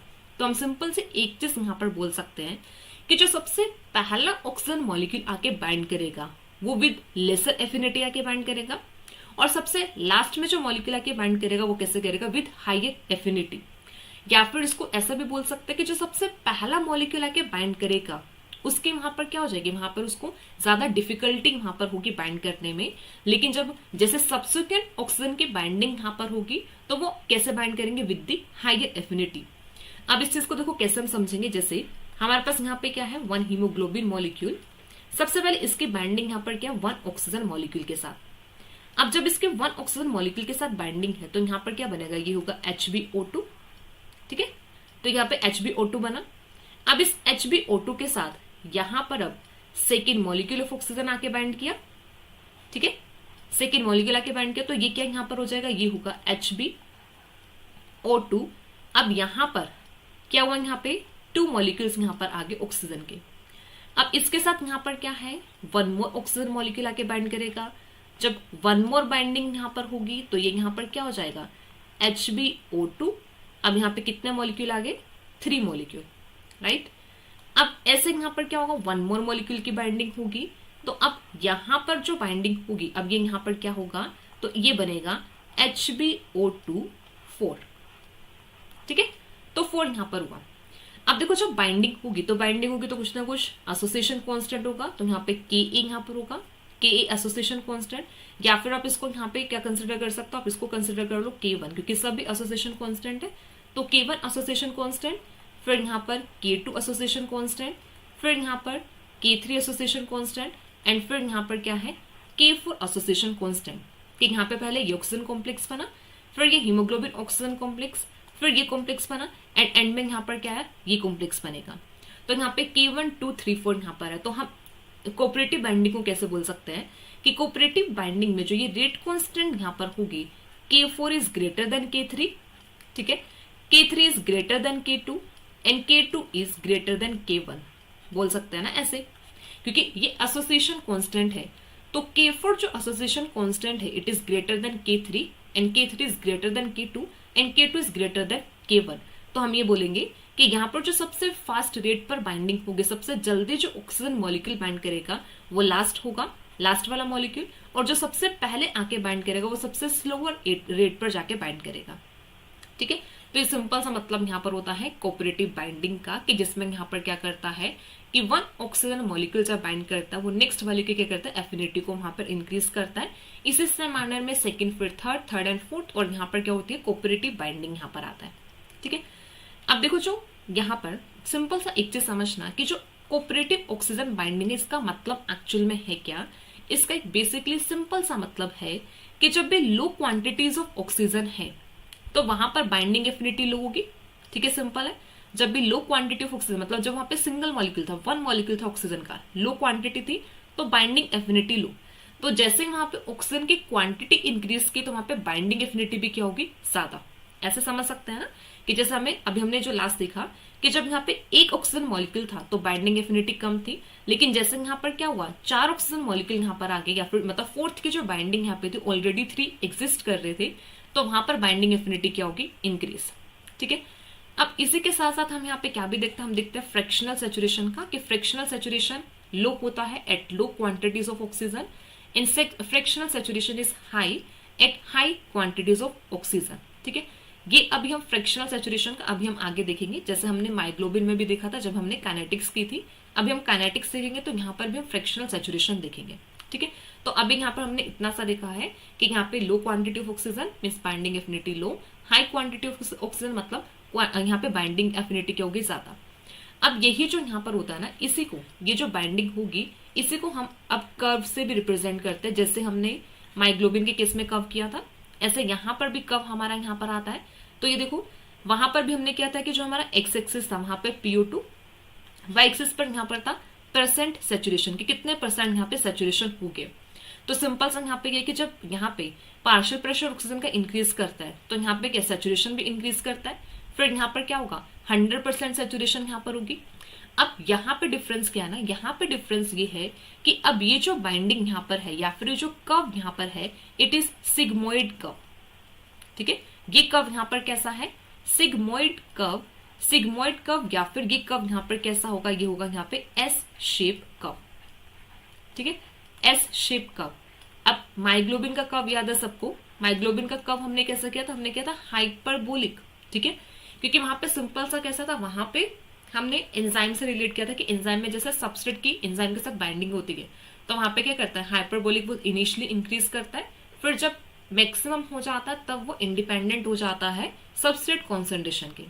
तो माइग्लोबिन में भी सेम ऐसा था कि स्टार्टिंग में लीनियर होता है, फिर वो कैसा हो जाता है वहां पे, वो जब 100% सैचुरेशन वहां पर हो जाती है तो फिर वो स्टेबल वहां पर हो जाता है। बट वहां पर कर्व हमारा हाइपरबोलिक था, यहाँ पर कैसा है सिग्मोइड। और ये जो sigmoid and S shape curve है क्यों यहाँ पर आता है, it is due to cooperative binding, क्योंकि हीमोग्लोबिन यहाँ पर क्या शो करते हैं, ये कोऑपरेटिव बाइंडिंग शो करते हैं। इसी रीजन से यहाँ पर जो कर्व हमें देखने को मिलता है वो यहाँ पर आता है सिग्मोइड और एस शेप कर्व। ठीक है, क्योंकि यहाँ पर क्या है कोऑपरेटिव बाइंडिंग। तो ये जो एस शेप कर्व यहाँ पर आ रहा है वो किस वजह से यहाँ पर है, क्योंकि बाइंडिंग यहाँ पर कैसे शो कर रहा है, कोऑपरेटिव बाइंडिंग। ठीक है, देखो सेम यहाँ पे 50% सेचुरेशन होगा, 50% सेचुरेशन पर यहाँ पर क्या आएगा, ऑक्सीजन की कॉन्सेंट्रेशन होगी, इसी को फिर हम KD भी बोलते हैं। अभी हम आगे देखते हैं कि KD यहाँ पर क्या है। ठीक है, 50% सेचुरेशन पे सिंपल सा जो भी ऑक्सीजन की अमाउंट होती है वो हमारे यहाँ पर क्या होता है KD। तो यहाँ पर जो कर्व आता है सिग्मोइड है, माइग्लोबिन में जो कर्व होता है इट इज हाइपरबोलिक। नेक्स्ट देखो, अब इसको हम यहाँ पर भी देख लेते हैं। हमने यही कुछ ऐसा कुछ हमने माइग्लोबिन के केस में किया था कि यहाँ पर ये कर्व यहाँ पर कैसा है, ये यहाँ पर हुआ हाइपरबोलिक। ठीक है, ये कर्व यहाँ पर कैसा हुआ, इट इज हाइपरबोलिक कर्व। और ये जो कर्व यहाँ पर हुआ ये हमारा यहाँ पे कैसा है, S shape curve, and S shape curve is due to cooperative binding. तो जितने भी आप ग्राफ करोगे तो सबसे पहले उनकी एक्सिस बहुत इंपॉर्टेंट है, ध्यान में रखना, क्योंकि एक्सिस से हमारा ग्राफ जो होता है वो रीड किया जाता है। ठीक है, अगर कुछ भी वहां पे एग्जाम में ऐसा हो कि आपने एक्सिस नहीं ध्यान में दिया, एग्जाम में पूछा कुछ और एक्सिस को वहां पे चेंज कर दिया, तो फिर वहां पे उसी के अकॉर्डिंग हमारा जो रिजल्ट होता है वो भी चेंज हो जाता है। ठीक है, तो यहाँ पर ये कर्व हाइपरबोलिक, ये यहाँ पे एस शेप है, कैसे बनता है, partial pressure of oxygen versus यहाँ पर होता है परसेंट ऑक्सीजन सैचुरेशन या फिर हम फ्रैक्शनल सैचुरेशन इसको यहाँ पर बोलते हैं। ठीक है, तो हमने ये देखा कि जो ऑक्सीजन की बाइंडिंग है वो बाइंडिंग कैसे यहाँ पर होती है, इट इज कोऑपरेटिव बाइंडिंग। तो अब नेक्स्ट हम यहाँ पर देखते हैं काइनेटिक्स ऑफ हीमोग्लोबिन। ठीक है, जैसे हमने माइग्लोबिन की काइनेटिक्स की थी ऐसे अब हम करते हैं काइनेटिक्स ऑफ हीमोग्लोबिन। अब काइनेटिक्स ऑफ हीमोग्लोबिन में सिंपल से देखो, यहाँ पर क्या है Hp। अब यहाँ पे हीमोग्लोबिन के साथ यहाँ पर क्या है 4 ऑक्सीजन मॉलिक्यूल आके बाइंड करेंगे। ठीक है, बाइंडिंग यहाँ पे रिवर्सिबल होगी और ये यहाँ पर क्या होगा, ये होगा HbO2 ये बनेगा। ठीक है, अब ये एसोसिएशन है तो ये यहाँ पर क्या होगा Ka। ठीक है, बट यहाँ पर हम क्या देखते हैं इसकी डिसोसिएशन। तो डिसोसिएशन में यहाँ पर क्या होगा, ये HbO2 जो यहाँ पर है 4, ये क्या करेगा, यहाँ पे डिसोसिएट करेगा, तो ये यहाँ पर क्या बनेगा, Hb प्लस में यहाँ पर बन जाएगा 4O2। ठीक है, अब ये यहाँ पर क्या होगा, ये होगा हमारा Kd, Kd means dissociation constant. ठीक है, अब ये जो Kd है, Kd को हम कैलकुलेट कर सकते हैं कैसे, डिसोसिएशन कांस्टेंट यहाँ पर होता है concentration of product upon concentration of reactant. तो अब यहाँ पर देखो जो प्रोडक्ट यहाँ पर होगा it is Hb concentration of product, और यहाँ पर क्या है, ये कॉन्सेंट्रेशन ऑफ ऑक्सीजन यहाँ पर आ जाएगा। ठीक है, अब यहाँ पे ये जो 4 था वो 4 कहाँ पे, पावर में चला जाएगा। ऐसे यहाँ पर रिएक्टेंट यहाँ पर क्या होगा, HbO2। ठीक है, अब इसकी कॉन्सेंट्रेशन है यहाँ पर, और ये यहाँ पर होगा यहाँ पे 4। ठीक है, तो जो Kd यहाँ पर हमारा आएगा वो यहाँ पर क्या होगा, HbO2 4, और यहाँ पे मतलब प्रोडक्ट अपॉन यहाँ पर क्या हो जाएगा, सबस्ट्रेट कॉन्सेंट्रेशन। अब सिर्फ यहाँ से हम क्या कैलकुलेट कर सकते हैं, हम कैलकुलेट कर सकते हैं इस इक्वेशन को बस रीअरेंज करना। ठीक है, जैसे हमने लास्ट किया था ना, सेम ही है। यहां से हम रीअरेंज कर देंगे तो हमारा यहाँ पर क्या होगा, हीमोग्लोबिन ऑक्सीजन कॉन्सेंट्रेशन, तो ऐसे यहाँ पर क्या होगा, हीमोग्लोबिन। ठीक है, यहाँ पे ये O2, ठीक है, ये 4 एंड अपॉन में यहाँ पर क्या आ जाएगा, Kd। ठीक है, तो अब यहां से हमारा क्या हुआ, Kd की वैल्यू यहाँ पर आई। ठीक है, सिंपल सा है, काइनेटिक्स में सिंपल सा। काइनेटिक्स का मतलब क्या, हम रेट यहाँ पर देखते हैं। ठीक है, कि यहाँ पे किस रेट से वो बाइंडिंग करता है। तो डिसोसिएशन कांस्टेंट यहाँ पर आया, Kd प्रोडक्ट अपॉन सबस्ट्रेट यहाँ पर होता है, और हमने यहाँ पर क्या कर दिया, इक्वेशन को रीअरेंज किया। अब जो डिसोसिएशन कांस्टेंट है या फिर जो Kd है, इसको हम किससे भी रिलेट करते हैं, बाइंडिंग एफिनिटी से ना। ठीक है, तो जितना ज्यादा डिसोसिएशन कांस्टेंट होगा उतनी कम होगी binding affinity. Binding affinity of oxygen है हीमोग्लोबिन। और अगर हम ऐसे इसको एसोसिएशन कांस्टेंट से देखें कि जितना ज्यादा एसोसिएशन कांस्टेंट होगा उतनी ज्यादा वहां पर क्या हो जाएगी, एफिनिटी, जैसा अभी हमने कोऑपरेटिव बाइंडिंग में देखा भी है। ठीक है, अब यहां से ये चीज आया। अब नेक्स्ट देखो, नेक्स्ट हम क्या देखते हैं, हम यहां से कैलकुलेट करते हैं फ्रैक्शनल सैचुरेशन या फिर हमारा परसेंट ऑफ सैचुरेशन, जिसको थीटा से रिप्रेजेंट करता है या फिर हम वाई से रिप्रेजेंट करते हैं। अब इसका सिंपल सा फॉर्मूला जो हमने माइग्लोबिन में भी किया, क्या यहाँ पर होता है, binding sites occupied divided by total binding site. ठीक है, अब बाइंडिंग साइट ऑक्यूपाइड का मतलब क्या होगा, बाइंडिंग साइट ऑक्यूपाइड का मतलब है हमारा यहाँ पर ये आ जाएगा HbO2। ठीक है, ये कॉम्प्लेक्स यहाँ पर होगा, इसकी कॉन्सेंट्रेशन यहाँ पर आ जाएगी। ठीक है, HbO2 4। अब टोटल बाइंडिंग साइट हमें कैसे पता लगेगी, टोटल बाइंडिंग साइट हमें पता लगेगी कि जितना हमारा यहाँ पे हीमोग्लोबिन मॉलिक्यूल प्रेजेंट है और जितना हमारा यहाँ पर होगा HbO2, जो भी यहाँ पर क्या है, ये अपनी बाइंड फॉर्म में प्रेजेंट है। क्योंकि सिंपल सा देखो यहाँ पर क्या है, बाइंडिंग साइट ऑक्यूपाइड का मतलब कि हीमोग्लोबिन के साथ आप ऑक्सीजन मॉलिक्यूल आके बाइंड कर चुके हैं, तो हमें उनके कॉन्सेंट्रेशन हम देखेंगे जब हीमोग्लोबिन के साथ ऑक्सीजन की बाइंडिंग हो चुकी है। अगर हमें टोटल बाइंडिंग साइट बताना है, टोटल बाइंडिंग साइट का मतलब हमें यहाँ पर बताना है total number of haemoglobin molecule, जिसमें हमारे फ्री हीमोग्लोबिन मॉलिक्यूल प्लस में बाइंड हीमोग्लोबिन आ जाएंगे। ठीक है, तो अब ये इक्वेशन हमारे यहाँ पे कुछ ऐसे यहाँ पे बनेगी। अभी ये हमारा यहाँ पर हुआ थीटा यहाँ पर है, या फिर ये हमारा यहाँ पर क्या हुआ, वाई यहाँ पर आया। अब इसी चीज को यहाँ पर देखो, अब हमने यहाँ पर ये इक्वेशन हमने की थी HbO2 4, ये हमारा कैसे है HbO2 4 अपॉन Kd। अब हम क्या कर सकते हैं, यही वैल्यूज यहाँ पे पुट कर सकते हैं, यहाँ पे वैल्यू पुट करोगे, यहाँ पे वैल्यू पुट करोगे। ठीक है, सॉल्व करना, सॉल्व करने के बाद जो थीटा यहाँ पर होगा, थीटा या फिर वाई जो हमारा यहाँ पर होगा वो कितना यहाँ पर आ जाएगा, वो हमारा यहाँ पर होता है PO2 4। ठीक है, अपॉन ये यहाँ पर होगा PO2 4 प्लस में यहाँ पर ये आ जाएगा Kd। ठीक है, इस इक्वेशन को सॉल्व करके ये यहाँ पर आ जाएगा। ठीक है, अब ये जो इक्वेशन यहाँ पर है, अब इसी इक्वेशन से हम यहाँ पर क्या करते हैं, Kd को डिफाइन करते हैं। ठीक है, जैसे हमने वहां पर किया था ऐसे हम यहाँ पर भी डिफाइन करते हैं। जैसे हम सिंपल सा करते हैं कि अगर फ्रैक्शनल सैचुरेशन की वैल्यू हमारे पास 1 आती है, तो 1 का मतलब क्या है कि 100% सैचुरेशन, मतलब ये इक्वल टू ये हो जाएगा, मतलब binding site occupied equal to total binding site when हमारा y इक्वल्स टू यहाँ पर क्या होगा 1, मतलब जब कंप्लीटली सैचुरेशन यहाँ पर हो जाते हैं, मतलब 100% सैचुरेशन यहाँ पर है, then binding site occupied equal to total binding site. फिर जब हमारा y इक्वल्स टू यहाँ पर क्या होगा 0.5 इज क्या, 0.5 मतलब 50% सैचुरेशन। ठीक है, 0.5 का मतलब क्या है 50% सैचुरेशन। अब जब 50% सेचुरेशन है, ठीक है, अब 50% सेचुरेशन में जो हमारे यहाँ पर अमाउंट ऑफ ऑक्सीजन होती है उसी को हम यहाँ पर क्या बोलते हैं, केडी। अच्छा, एक चीज और यहाँ पे देखना है, इस इक्वेशन को ना हम कैसे यहाँ पर कर सकते हैं ना, देखो यहाँ पर ये जो इक्वेशन एक्चुअल में बनेगी ना वो हमारे यहाँ पर होगी O2, ठीक है, O2 4 अपॉन यहाँ पर ये होगा O2 4 प्लस में ये यहाँ पर बनेगी हमारी केडी, ठीक है, ये इक्वेशन एक्चुअल में ये बनेगी, ठीक है। अब ये जो इक्वेशन है ना, मतलब इस इक्वेशन से हम केडी को डिफाइन करते हैं, ये यहाँ पर मैंने पार्शियल प्रेशर की टर्म में बता दिया, क्योंकि ऑक्सीजन यहाँ पर क्या होता है, गैस है, तो गैस को हम पार्शियल प्रेशर की टर्म में मतलब रिप्रेजेंट करते हैं। तो हमारा पार्शियल प्रेशर की टर्म में रिप्रेजेंट करने के बाद ये इक्वेशन होगा, और कॉन्सेंट्रेशन में जब हम रिप्रेजेंट करेंगे तो ये इक्वेशन यहाँ पर आएगा, ठीक है। तो पहले इससे जो हमारी एक्चुअल में इक्वेशन है वो ये यहाँ पर होगी, फिर इससे हम यहाँ पर क्या करते हैं, उसको पार्शियल प्रेशर की टर्म में रिप्रेजेंट करते हैं, ठीक है। अब हम यहाँ से केडी को डिफाइन कर रहे थे, तो केडी क्या है, केडी हमारा होगा जब 50% सेचुरेशन हो जाएगी, ठीक है, मतलब जब 0.5 यहाँ पे वाई की वैल्यू होगी, उस मूवमेंट पर जो हमारा अमाउंट ऑफ ऑक्सीजन होगा वही यहाँ पर क्या होता है, केडी, ठीक है। तो केडी एक्चुअल में क्या है, केडी हमारा होता है जब हमारी यहाँ पर क्या करती है, जो ऑक्सीजन की अमाउंट है, मतलब जो वाई हमारा यहाँ पर होगा वो कितना यहाँ पर होता है, 50, मतलब P50 यहाँ पर हो जाता है। पार्शियल प्रेशर की टर्म में बोले तो केडी हमारा यहाँ पे किसके इक्वल यहाँ पर आ जाएगा, P50, ठीक है। तो अब ये इक्वेशन हमारे यहाँ पर हो जाएगी PO2 4 अपॉन में यहाँ पर क्या होगा, ये PO2 4, अब यहाँ पर आ जाएगा P54, ठीक है, P54। तो अब ये इक्वेशन हमारी किसके लिए यहाँ पर होगी, ये इक्वेशन हमारी होगी फॉर दी हीमोग्लोबिन। अगर आपको माइग्लोबिन के लिए याद हो तब हमने बस यहाँ पे 4 नहीं ऐड किया था, बाकी सब प्रॉपर ऐसे ही था, तो हमारा माइग्लोबिन का केस था, ठीक है।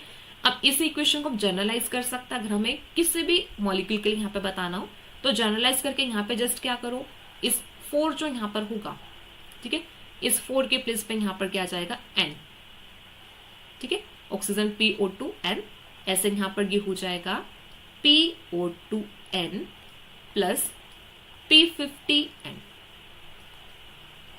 ठीक है, ये हो जाएगा PO2N ऐसे P50N। तो NN यहाँ पे क्या रिप्रेजेंट कर रहा है, N यहाँ पे मतलब हमारे कितने नंबर ऑफ ऑक्सीजन मॉलिक्यूल यहाँ पर हुए, तो जैसे हमारे N की वैल्यू यहाँ पे ऑक्सीजन मतलब N की वैल्यू हमारी माइग्लोबिन के लिए कितनी होगी, 1 होगी, ठीक है, N की वैल्यू 1 है माइग्लोबिन के लिए।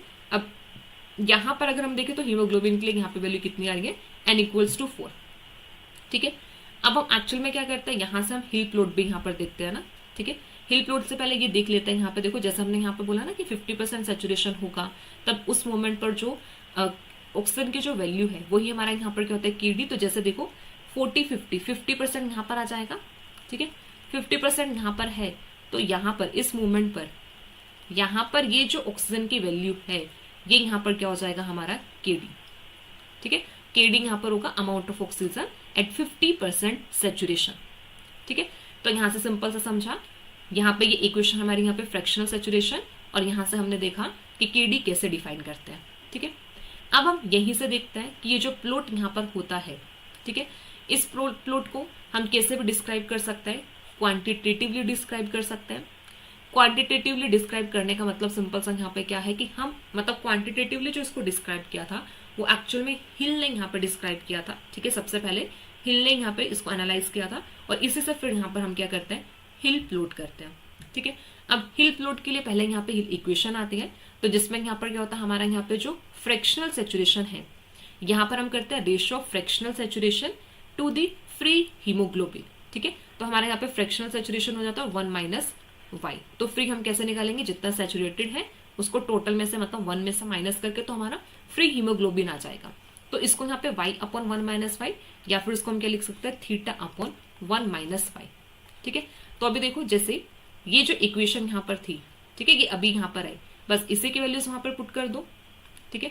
तो जब इसकी वैल्यूज हम वहां पे पुट करेंगे तो ये यहाँ पर क्या हो जाएगा, अच्छा ये थीटा यहाँ पर होगा, तो ये होगा हमारा PO2N, ठीक है, अपॉन PO2N प्लस P50N, ठीक है, ये होगा।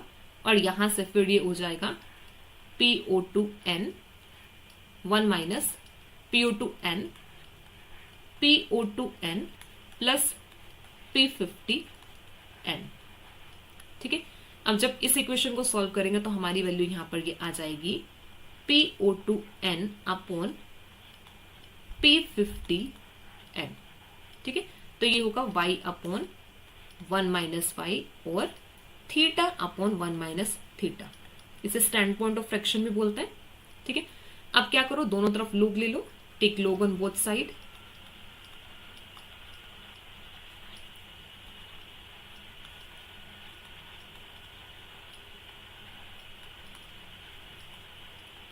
अब जब दोनों तरफ लोग लेंगे तो ये हमारा यहां पर होगा, ये क्या बनेगा, लोग थीटा अपॉन 1 माइनस थीटा,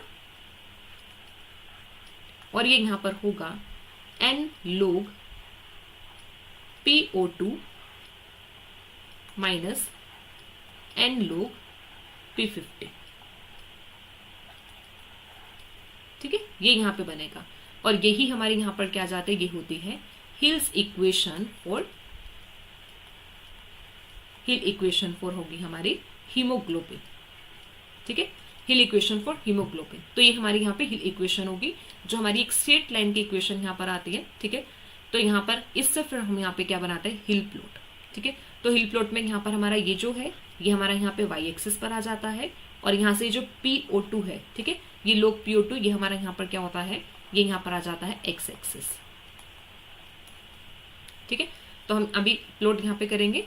ठीक है, तो नेक्स्ट यहाँ पे प्लॉट यहाँ पर कैसा बनता है, 1 अपॉन 1 माइनस 5 वर्सेज यहाँ पे लोग PO2, इसको यहाँ पर हम क्या बोलते हैं, हिल प्लॉट। और इसी इक्वेशन से हम यहाँ पे जो स्लोप की जो वैल्यू यहाँ पर होता है वो n आती है, जैसे हमारा माइग्लोबिन के केस में भी आया था, हमारी इक्वेशन बनी थी वहां पे y equals to mx minus c। ठीक है, तो स्लोप हमारा यहाँ पर क्या होता है, n यहाँ पर आता है। ठीक है, अब सिंपल से एक चीज यहाँ पे देखो कि जो यहाँ पे हमारा स्लोप होता है ना, जो एक्सपेरिमेंटली डिटरमाइंड स्लोप होता है, ये एक्चुअल में हमें क्या बताता है, ये एक्चुअल में ये नहीं बताता है कि कितने नंबर ऑफ बाइंडिंग साइट है। अब इस चीज को समझना कि जो n हमारा यहाँ पर होगा, n को हम क्या बोलते हैं, n को हम हिल्स कोफिशिएंट भी बोलते हैं। ठीक है, हमने पहले भी देखा है कि n हमारा यहाँ पर क्या होता है, इट इज हिल्स कोफिशिएंट। ठीक है, हिल्स कोफिशिएंट इसे बोला जाता है, और ये बताता कि n हमें बताता है डिग्री ऑफ कोऑपरेटिविटी, n ये नहीं बताता है कि कितनी नंबर ऑफ बाइंडिंग साइट है। ठीक है, अब जैसे अब यहाँ पे देखो, ये हमें क्या बताएगा, degree of interaction between them, कि इनके बीच में कितने डिग्री का इंटरेक्शन, मतलब किस रेट से वो इंटरेक्ट करते हैं, उस चीज को यहाँ पर क्या बताता है, n बताता है, हिल्स कोफिशिएंट बताता है। ये हमें नहीं बताता है नंबर ऑफ बाइंडिंग साइट के बारे में। अब जैसे n इक्वल्स टू जब हमारा यहाँ पे 1 था, 1 किस केस में हमारा यहाँ पे था, वो हमारा यहाँ पे था माइग्लोबिन के केस में, तब हमने वहां पे क्या बोला था कि वहां पर हो रही थी नॉन कोऑपरेटिव बाइंडिंग। ठीक है, अब देखो इससे हम क्या बताते हैं, इंटरेक्शन का मतलब है कि इंटरेक्शन किस टाइप की इंटरेक्शन है बिटवीन द मॉलिक्यूल्स, कोऑपरेटिव है, नॉन कोऑपरेटिव है, किस टाइप की इंटरेक्शन है। तो जब भी हमारा n इक्वल्स टू 1 होगा तब वहां पर क्या होती है, नॉन कोऑपरेटिव बाइंडिंग। अब यहाँ पे n कैसा हो सकता है, n can be greater than 1। ठीक है, and n can be less than 1। अब जब भी n ग्रेटर देन 1 होता है तब ये यहाँ पर बताता है पॉजिटिव कोऑपरेटिव बाइंडिंग। ठीक है, 2 टाइप की बाइंडिंग यहाँ पर हो सकती है, positive cooperative and negative cooperative. Cooperative binding भी 2 टाइप्स की होती है, पॉजिटिव एंड नेगेटिव।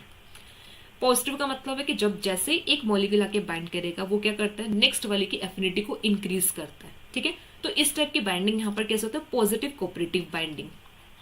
और एन जब लेस देन 1 होता है तब यहां पर होती है नेगेटिव कोऑपरेटिव बाइंडिंग। ठीक है, तब यहां पर क्या होता है, नेगेटिव कोऑपरेटिव बाइंडिंग, मतलब जब एक यूनिट की जो बाइंडिंग है वो क्या कर रही है, नेक्स्ट वाली यूनिट की बाइंडिंग को डिक्रीज करते, उसकी एफिनिटी को डिक्रीज करते, तब हमारा यहाँ पर क्या होता है, n इज लेस देन 1। ठीक है, अब पॉजिटिव कोऑपरेटिव बाइंडिंग हमें देखने को मिलती है हीमोग्लोबिन के केस में। ठीक है, नॉन कोऑपरेटिव बाइंडिंग हमें देखने को मिली माइग्लोबिन के केस में। अब नेगेटिव कोऑपरेटिंग बाइंडिंग जो देखने को मिलता है ये एक्चुअल में रेयर है। ठीक है, ये रेयर इन नेचर होता है, बहुत कम प्रोटीन्स में ऐसा देखने को मिलता है कि यहाँ पे एक की जो बाइंडिंग है वो क्या करता है, नेक्स्ट वाले की एफिनिटी को कम करता है। पॉजिटिव और यहाँ पर क्या देखने को मिलती है, 1, मतलब नॉन कोऑपरेटिव। तो हीमोग्लोबिन के केस में बाइंडिंग यहाँ पर कैसे है, पॉजिटिव बाइंडिंग है, n इज ग्रेटर देन 1। ठीक है, तो देखो जैसे हिल प्लॉट यहाँ पर होगा, हिल प्लॉट हमने ये माइग्लोबिन में भी किया था, अब हमारा ये हीमोग्लोबिन के केस में भी आता है। तो ये जो ब्लू लाइन्स है यहाँ पे रिप्रेजेंट है, ये तो किसका यहाँ पर होगा, माइग्लोबिन के केस में, जिसमें n इक्वल्स टू यहाँ पर क्या आता है, 1 यहाँ पर होगा। अब जब हम इसको हीमोग्लोबिन के केस में यहाँ पर देखते हैं तो देखो जैसे ये जो पिंक लाइन से यहाँ पर रिप्रेजेंट किया है ये हमारा यहाँ पे हीमोग्लोबिन के केस में है। अब हीमोग्लोबिन के केस में हिल प्लॉट हमारा एक एग्जैक्टली स्ट्रेट लाइन नहीं होता। एग्जैक्टली स्ट्रेट लाइन क्यों नहीं है? Due to cooperative binding. ठीक है, क्यों नहीं यहाँ पर होगा? ये होता है ड्यू टू कोऑपरेटिव बाइंडिंग। तो कोऑपरेटिव बाइंडिंग की वजह से ही यहाँ पर ये स्ट्रेट लाइन नहीं देखने को मिलता, क्योंकि सिंपल सा डिफरेंशिएट कर सकते हैं ना। जब एक स्ट्रेट लाइन यहाँ पर है तो मतलब नॉन कोऑपरेटिव बाइंडिंग, और जब यहाँ पे थोड़ा सा क्या कर रहा है, यहाँ पे स्ट्रेट गया, फिर यहाँ पे ऐसा गया, थोड़ा सा कर्व यहाँ पर आ रहा है, ये हमारा क्या शो कर रहा है? कोऑपरेटिव बाइंडिंग को। ठीक है, कोऑपरेटिव बाइंडिंग भी कैसे यहाँ पर है? पॉजिटिव कोऑपरेटिव बाइंडिंग यहाँ पर होगी। और हीमोग्लोबिन के केस में जो एन की वैल्यू होती है इट इज 2.8 to 3, इतनी वैल्यू रहती है। ठीक है, एन की जो यहाँ पे हिल्स कोफिशिएंट की वैल्यू कितना? 2.8 to 3 यहाँ पर होती है। मतलब हम सिंपल सा ऐसे बोल सकते हैं कि यहाँ पर जो प्रोटीन है वो क्या करता है, हीमोग्लोबिन प्रोटीन, जब जैसे यहाँ पे 3 ऑक्सीजन मॉलिक्यूल बाइंड कर जाता है, ऑलमोस्ट 3 बाइंड कर जाता है, तब वो सैचुरेशन 100% सैचुरेशन वो 3 की बाइंडिंग पर ही शो कर देता है। मतलब प्रैक्टिकली एक्चुअल में 4 वाला मॉलिक्यूल बाइंड ही नहीं करता, उससे पहले ही वो क्या करता है? सैचुरेट हो जाता है।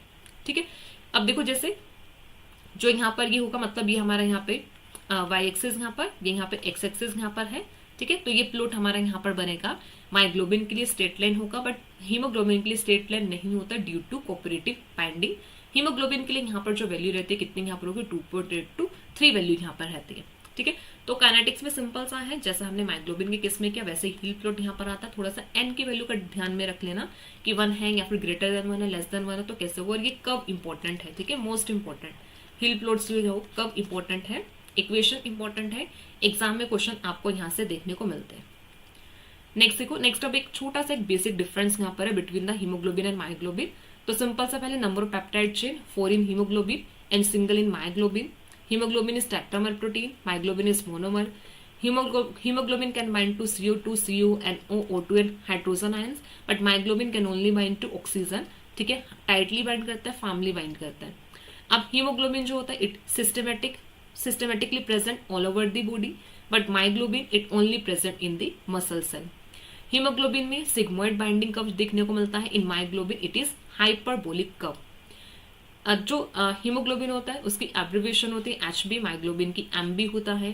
फंक्शन यहाँ पे क्या, हीमोग्लोबिन क्या करता है? ब्लड को ट्रांसपोर्ट करता है to the whole body and oxygen को कैरी करता है, बट जो मायोग्लोबिन है वो ऑक्सीजन को सप्लाई करता है टू दी मसल्स ओनली। ठीक है, मसल्स में क्या करता है? सिर्फ ये मतलब ऑक्सीजन को ट्रांसपोर्ट करने का काम करता है। अब हीमोग्लोबिन कहाँ पे मिलेगा? ब्लड में मिलेगा, एंड मायोग्लोबिन कहाँ पर मिलता है? मसल्स में मिलता है। तो ये कुछ डिफरेंस है जो अभी तक हमने वैसे साथ के साथ भी डिस्कस किया कि मायोग्लोबिन एंड हीमोग्लोबिन के क्या क्या डिफरेंसेस रहते हैं। सो अभी हमने यहाँ पे काइनेटिक्स को समझ लिया, हमने प्रोटीन के स्ट्रक्चर को यहाँ पे समझ लिया। ठीक है, इसके साथ साथ हमने यहाँ पे बाइंडिंग देख ली कि कोऑपरेटिव बाइंडिंग कैसे यहाँ पर होता है, कैसे वो एफिनिटी को इंक्रीज करता है बेसिकली, और 2 स्टेट यहाँ पे प्रेजेंट होती है, T and R स्टेट। अब देखो सिंपल सा यहाँ पर क्या है ना, यहाँ पर जो बाइंडिंग यहाँ पर है कोऑपरेटिव बाइंडिंग, अब इसको डिस्क्राइब करने के यहाँ पे 2 मॉडल्स आते हैं। 2 models suggest the mechanisms for cooperative binding. तो अभी हम नेक्स्ट वो 2 मॉडल्स देखने वाले कि कौन से मॉडल्स यहाँ पर है। फर्स्ट मॉडल जो प्रपोज किया था यहाँ पे मोनो और वीमन एंड ये साइंटिस्ट यहाँ पर आता है, जिसको यहाँ पे शॉर्ट फॉर्म में MWC या फिर इसको कंसर्टेड मॉडल भी बोला जाता है। सेकेंड जो मॉडल यहाँ पर आता है it is sequential model, also known as the KNF model, और यहाँ पे कोचलैंड साइंटिस्ट थे और इनके कलीग्स थे, इन्होंने यहाँ पे इसको डिस्कवर किया। अब देखो यहाँ पर हम 2 मॉडल्स पढ़ते हैं जिसपे हम कोऑपरेटिव बाइंडिंग का मैकेनिज्म स्टडी करते हैं। पहला तो ये क्वेश्चन कि जब ये दोनों मॉडल्स, मतलब एक्चुअल में हमें बाइंडिंग के लिए 2 मॉडल्स की जरूरत क्यों पड़ी। ठीक है, अब सिंपल देखो क्या है ना कि जैसे पहला मॉडल यहाँ पर आया तो फर्स्ट मॉडल ने यहाँ पर क्या किया, बाइंडिंग को बताया। ठीक है, उसके फिर कुछ लिमिटेशन आई तो फिर वहां पे सेकेंड मॉडल यहाँ पर आया। बट एक्चुअल में हम देखें दोनों में से एक भी मॉडल ऐसा नहीं है कि जो हमें अप्रोप्रिएट बाइंडिंग मैकेनिज्म के बारे में बताता है ऑक्सीजन की। तो अगर हमें बाइंडिंग मैकेनिज्म को स्टडी करना है तो हमें दोनों मॉडल्स को ही स्टडी करना होता है, क्योंकि दोनों मॉडल्स ही हमें कुछ ना कुछ पॉइंट्स यहाँ पर बताते हैं बाइंडिंग के बारे में। तो एक मॉडल कुछ पॉइंट बता रहा है तो उसकी लिमिटेशन को लेकर दूसरा मॉडल यहाँ पर आया। दूसरा मॉडल जो पॉइंट यहाँ पर बताता है वो, मतलब जो दूसरा मॉडल जो पॉइंट्स के बारे में नहीं बता रहा है वो हम फर्स्ट मॉडल के थ्रू यहाँ पर देखते हैं। ठीक है, तो अब हम 2 मॉडल्स यहाँ पे करेंगे, one is concerted and another is sequential model. तो सबसे पहले देखो यहाँ पर आता है कंसर्टेड मॉडल। ठीक है, अब कंसर्टेड मॉडल को देखो ध्यान से समझना कैसे यहाँ पर है। पहला तो जो इंपॉर्टेंट पॉइंट है इस कंसर्टेड मॉडल का वो ये है, कंसर्टेड मॉडल में ये बोला कि जो हीमोग्लोबिन है ये अपनी दो ही स्टेट में एग्जिस्ट कर सकता है। वन इज टी स्टेट, जैसे यहाँ पे ये टी स्टेट है, एंड वन इज यहाँ पर क्या है आर स्टेट। ठीक है, दो ही फॉर्म में एग्जिस्ट कर सकता है protein, one is T state and another is R state. ठीक है, अब वन स्टेट का मतलब टू टी स्टेट और आर स्टेट का मतलब क्या है, क्योंकि हमने तो पहले भी यही किया ना कि जो प्रोटीन्स है वो क्या करते हैं अपने टी और आर स्टेट में, और अभी भी तो ये चीज हम बोल रहे हैं कि टी एंड आर स्टेट। अभी आपको धीरे धीरे समझ में आएगा कि क्यों ऐसा बोल रहे हैं कि टी और आर स्टेट यहाँ पर क्या है। देखो जैसे अगर आप ये देखोगे यहाँ पर ये एक्चुअली में रिप्रेजेंट कर रहे हैं टी स्टेट को, तो यहाँ पर इसकी जो पेप्टाइड चेन है, मतलब जैसे ये 1 2 3 4 जो 4 peptide chain all are in T state, यहाँ पर जो 4 पेप्टाइड चेन्स है all are in R state. तो यहाँ पे या तो चारों के चारों चेन्स आर स्टेट में प्रेजेंट है, या तो यहाँ पे जो 4 चेन्स है वो किस में प्रेजेंट है, टी स्टेट में। तो मतलब सिंपल सा जो कंसर्टेड मॉडल में बोला कि पहला तो ये कि जो प्रोटीन है वो या तो अपने आर स्टेट में एग्जिस्ट कर रहा है या फिर टी स्टेट में, मतलब कोई इंटरमीडिएट स्टेट नहीं बन रही। इंटरमीडिएट स्टेट मतलब कोई ऐसा नहीं कि वहां पे कि एक सब यूनिट उसके टी स्टेट में, बाकी 3 किस में प्रेजेंट है, आर स्टेट में। तो ऐसे कोई इंटरमीडिएट यूनिट नहीं यहाँ पर है, या तो चारों के चारों सब यूनिट टी स्टेट या फिर चारों के चारों सब यूनिट किस में प्रेजेंट होगी, आर स्टेट पे। ठीक है, अब दूसरा यहाँ पर देखो क्या होता है, मतलब इस मॉडल में यहाँ पे क्या बोला कि जैसे ऑक्सीजन बाइंड करता है यूनिट्स के साथ, सब यूनिट के साथ, तो यहाँ पर क्या होता है, इक्विलिब्रियम शिफ्ट करता है। ठीक है, जैसे ऑक्सीजन बाइंड करेगा तो यहाँ पर होती है शिफ्टिंग ऑफ इक्विलिब्रियम। अब शिफ्टिंग ऑफ इक्विलिब्रियम आपको कैसे पता लगेगा, अब देखो ये एरोस से, देखो एरोस में देखो, अगर आप यहाँ पर देखो, यहाँ पर इस ये जो एरो ये लॉन्गर इन साइज है, यहाँ पर ये शॉर्ट, फिर देखो यहाँ पे इस एरो का साइज थोड़ा सा और इंक्रीज हुआ, फिर यहाँ पे दोनों इक्वल साइज में प्रेजेंट है, फिर अब यहाँ पे ये एरो यहाँ पे लॉन्गर हो गया, ये शॉर्टर, फिर यहाँ पे ये वाला एरो और लॉन्गर और यहाँ पर क्या हुआ, ये शॉर्टर। ठीक है, अब ये एरोस हमें क्या बता रहा है, ये बता रहा है शिफ्टिंग इन इक्विलिब्रियम। कैसे समझेंगे, देखो पहला यहाँ पर क्या है कि टी स्टेट्स स्ट्रॉन्गली फेवर्ड, तो यहाँ पर क्या है कि सब यूनिट यहाँ पे किस में प्रेजेंट है, आर स्टेट में प्रेजेंट है, और यहाँ पे देखो एरो किस साइड का यहाँ पर जाता है, टी स्टेट का। तो मतलब अभी जो यहाँ पे सब यूनिट्स है वो किसको फेवर करिए, टी स्टेट को यहाँ पर फेवर करिए। तो चारों के चारों सब यूनिट किस स्टेट में प्रेजेंट है, टी स्टेट में प्रेजेंट है, और इक्विलिब्रियम कहाँ पर शिफ्ट किया, टी स्टेट की तरफ इक्विलिब्रियम यहाँ पे शिफ्ट किया। ठीक है, अब फिर यहाँ पर क्या होता है कि जो टी स्टेट है यहाँ पर बाइंडिंग होती है वन ऑक्सीजन मॉलिक्यूल, इसकी जो फर्स्ट सब यूनिट है यहाँ पर एक ऑक्सीजन मॉलिक्यूल आके बाइंड करता है। अब जैसे यहाँ पर ऑक्सीजन मॉलिक्यूल बाइंड करता है तब ये जो यहाँ पे इक्विलिब्रियम है ये यहाँ पे शिफ्ट होना स्टार्ट होता है टू द आर स्टेट। देखो अभी यहाँ पर क्या हुआ, इस स्टेट में ये इक्विलिब्रियम थोड़ा सा शिफ्ट कर गया कहाँ पे, आर स्टेट पे। अब जैसे यहाँ पर क्या हुआ, अनदर मॉलिक्यूल यहाँ पे आके बाइंड किया, अब देखो यहाँ पर और शिफ्टिंग यहाँ पर होगी इक्विलिब्रियम स्टेट में, मतलब आर स्टेट की तरफ इक्विलिब्रियम और शिफ्ट यहाँ पर हुआ। तो इस स्टेट में यहाँ पर हम क्या बोल सकते हैं कि 50% ये अपने टी स्टेट में प्रेजेंट है और ये 50% अपने किस में प्रेजेंट है, आर स्टेट में प्रेजेंट है, मतलब दोनों इक्वल डिस्ट्रीब्यूट है यहाँ पे, T state and R state. जब क्या है यहाँ पे दो मॉलिक्यूल्स की बाइंडिंग यहाँ पर है। अब देखो जो थर्ड यहाँ पर है, थर्ड में यहाँ पर क्या हुआ, मतलब नेक्स्ट यहाँ पे जब एक और ऑक्सीजन मॉलिक्यूल यहाँ पे आके बाइंड किया तो इक्विलिब्रियम और शिफ्ट किया टुवर्ड्स द आर स्टेट। फिर जब यहाँ पे फोर्थ मॉलिक्यूल आके बाइंड किया तब कंप्लीटली इक्विलिब्रियम कहाँ पे शिफ्ट कर गया हमारा, यहाँ पे आर स्टेट की तरफ। तो यहाँ पर क्या हुआ कि जो आर स्टेट है इस यहाँ पर क्या स्ट्रॉन्गली फेवर्ड। ठीक है, इस स्टेट में यहाँ पर क्या थी, टी स्टेट स्ट्रॉन्गली फेवर्ड, यहाँ पर क्या हुआ, आर स्टेट यहाँ पे स्ट्रॉन्गली फेवर्ड, क्योंकि सिंपल सा यहाँ पर क्या हुआ, जैसे जैसे ऑक्सीजन की बाइंडिंग पूरी है इक्विलिब्रियम शिफ्ट करता है। और बाइंडिंग भी ऐसे ही होता है कि जब पॉलीपेप्टाइड चेन के साथ ऑक्सीजन आके बाइंड करता है इक्विलिब्रियम की शिफ्टिंग होती है। ठीक है, तो ये कंसर्टेड मॉडल था। अब ये जो कंसर्टेड मॉडल था इसकी कुछ लिमिटेशन, अब इसकी एक मेजर लिमिटेशन क्या थी, अब वो थी देखो जैसे यहाँ पर ये जो टी स्टेट है, टी स्टेट में यहाँ पे ऑक्सीजन आके बाइंड किया, हमने क्या पढ़ा, हमने ये पढ़ा कि जब टी स्टेट पे ऑक्सीजन आके बाइंड करता है तो polypeptide chain undergoes conformational changes, मतलब टी को किस में चेंज होना चाहिए, आर स्टेट में चेंज होना चाहिए ना। बट यहाँ पर क्या, यहाँ पे तो अभी भी अपनी टी स्टेट में प्रेजेंट है, जैसे ऑक्सीजन मॉलिक्यूल आके बाइंड किया तो अभी भी अपनी टी स्टेट में है। फिर से यहाँ पे क्या हुआ, ऑक्सीजन मॉलिक्यूल आके बाइंड किया, फिर से ये अपनी किस में प्रेजेंट है, टी स्टेट में प्रेजेंट है, फिर से यहाँ पे अपनी ये टी स्टेट में। तो मतलब ये जो मॉडल था, ये मॉडल ये चीज एक्सप्लेन नहीं कर पाया कि कैसे टी से आर स्टेट में कन्फर्मेशनल चेंजेस होते हैं। बाइंडिंग बता दी, इक्विलिब्रियम शिफ्ट बता दिया, वो बात ठीक है कि वो बता दिया, लेकिन यहां पर इस मॉडल ने ये चीज नहीं बताई कि कैसे टी टू आर में कन्फर्मेशनल चेंजेस हो रहे। अब इसी लिमिटेशन को देख के फिर यहां पर आया next model which is sequential model. ठीक है, अब इस सिक्वेंशियल मॉडल में क्या बोला कि अभी ये जो यहाँ पे प्रोटीन है वो अपने किस स्टेट में प्रेजेंट है, टी स्टेट में यहाँ पे प्रेजेंट है। मतलब अभी ये सब यूनिट किस में, टी स्टेट में प्रेजेंट है, तो ये T4 सब यूनिट यहाँ पर है। अब जैसे यहाँ पे ऑक्सीजन मॉलिक्यूल आके बाइंड के तो देखो यहाँ पे कन्फर्मेशनल चेंजेस हुए। देखो पहले ये स्क्वायर था, अभी किस में हो गया, अपने राउंड फॉर्म में यहाँ पर है, मतलब ये किस में, आर स्टेट में आया। ये तीन अभी भी किस स्टेट में प्रेजेंट है, टी स्टेट में प्रेजेंट है, तो ये यहाँ पर बन गया T3R स्टेट। ठीक है, अब एक और चीज यहाँ पर देखो, हमने क्या पढ़ा था, कोऑपरेटिव बाइंडिंग। अब जैसे यहाँ पे ऑक्सीजन आके बाइंड किया, इसने क्या किया, अपने एडजेसेंट जिस पे ये पॉलीपेप्टाइड चेन के साथ क्या कर रहा था, इंटरेक्ट कर रहा था, जो भी एडजेसेंट चेन्स थी वहां पर इसने कन्फर्मेशनल चेंजेस किए। अब ये देखो यहाँ पे ये कैसा हो, थोड़ा सा सर्कल यहाँ पर हो गया, मतलब अभी इसमें कन्फर्मेशनल चेंजेस हो रहे हैं। किस लिए यहाँ पर कर रहा है, ये यहाँ पर कर रहा है कोऑपरेटिव बाइंडिंग के लिए, कि अब इसको रेडी कर रहा है कि अब इसके साथ यहाँ पर क्या कर सकेगा, दूसरे मॉलिक्यूल आके ऑक्सीजन आके बाइंड करे। तो ये क्या करता है, जैसे एडजेसेंट टी स्टेट यहाँ पर होगी इसके साथ बाइंड करेगा, और बाइंड करके यहाँ पर मतलब टी स्टेट के साथ, टी स्टेट में भी यहाँ पर क्या करते हैं, चेंजेस करते हैं। तो वहाँ पे थोड़ी थोड़ी मॉडिफिकेशन स्टार्ट हो जाती है कि यहाँ पे कोऑपरेटिव बाइंडिंग करवानी है, मतलब इनकी एफिनिटी को बेसिकली इंक्रीज कर रहा है। ठीक है, तो कैसे इंक्रीज करेगा, एडजेसेंट यूनिट्स का भी थोड़ा वहां पे कन्फर्मेशन चेंज कर देता है। अब फिर यहाँ पे अनदर ऑक्सीजन मॉलिक्यूल आके बाइंड किया, अनदर आके बाइंड किया, ये भी किसमें चेंज हो गया, अब ये अपना आर स्टेट में चेंज हो गया। तो ये स्टेट यहाँ पे क्या बन गई, ये बन गई T2 एंड R2 स्टेट।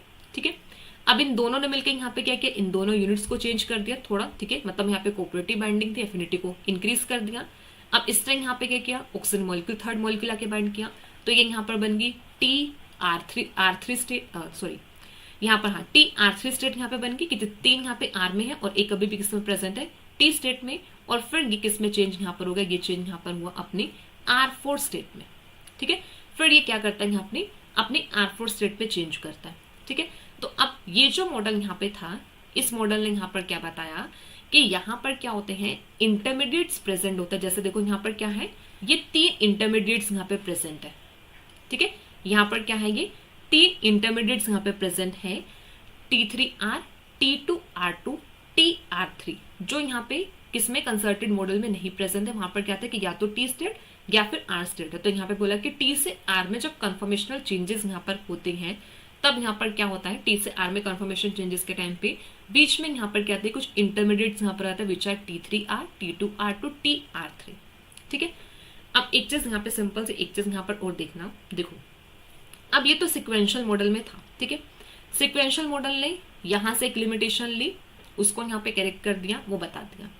अब सिक्वेंशियल मॉडल की क्या लिमिटेशन थी, अब सिक्वेंशियल मॉडल की लिमिटेशन क्या थी, कि जैसे देखो, जैसे अभी हमने यहाँ पर क्या पढ़ा ना, हमने ये पढ़ा कि जो हीमोग्लोबिन है उसके लिए एन यहाँ पर कितना होता है, 2.8 होता है, या फिर कितना होता है, 3 होता है। ठीक है, मतलब ऑलमोस्ट अगर प्रैक्टिकल यहाँ पर देखिए तो जो ऑक्सीजन है वो 3 मॉलिक्यूल के साथ बाइंड करता है, मतलब 3 के साथ ही उसकी सैचुरेशन आ जाती है।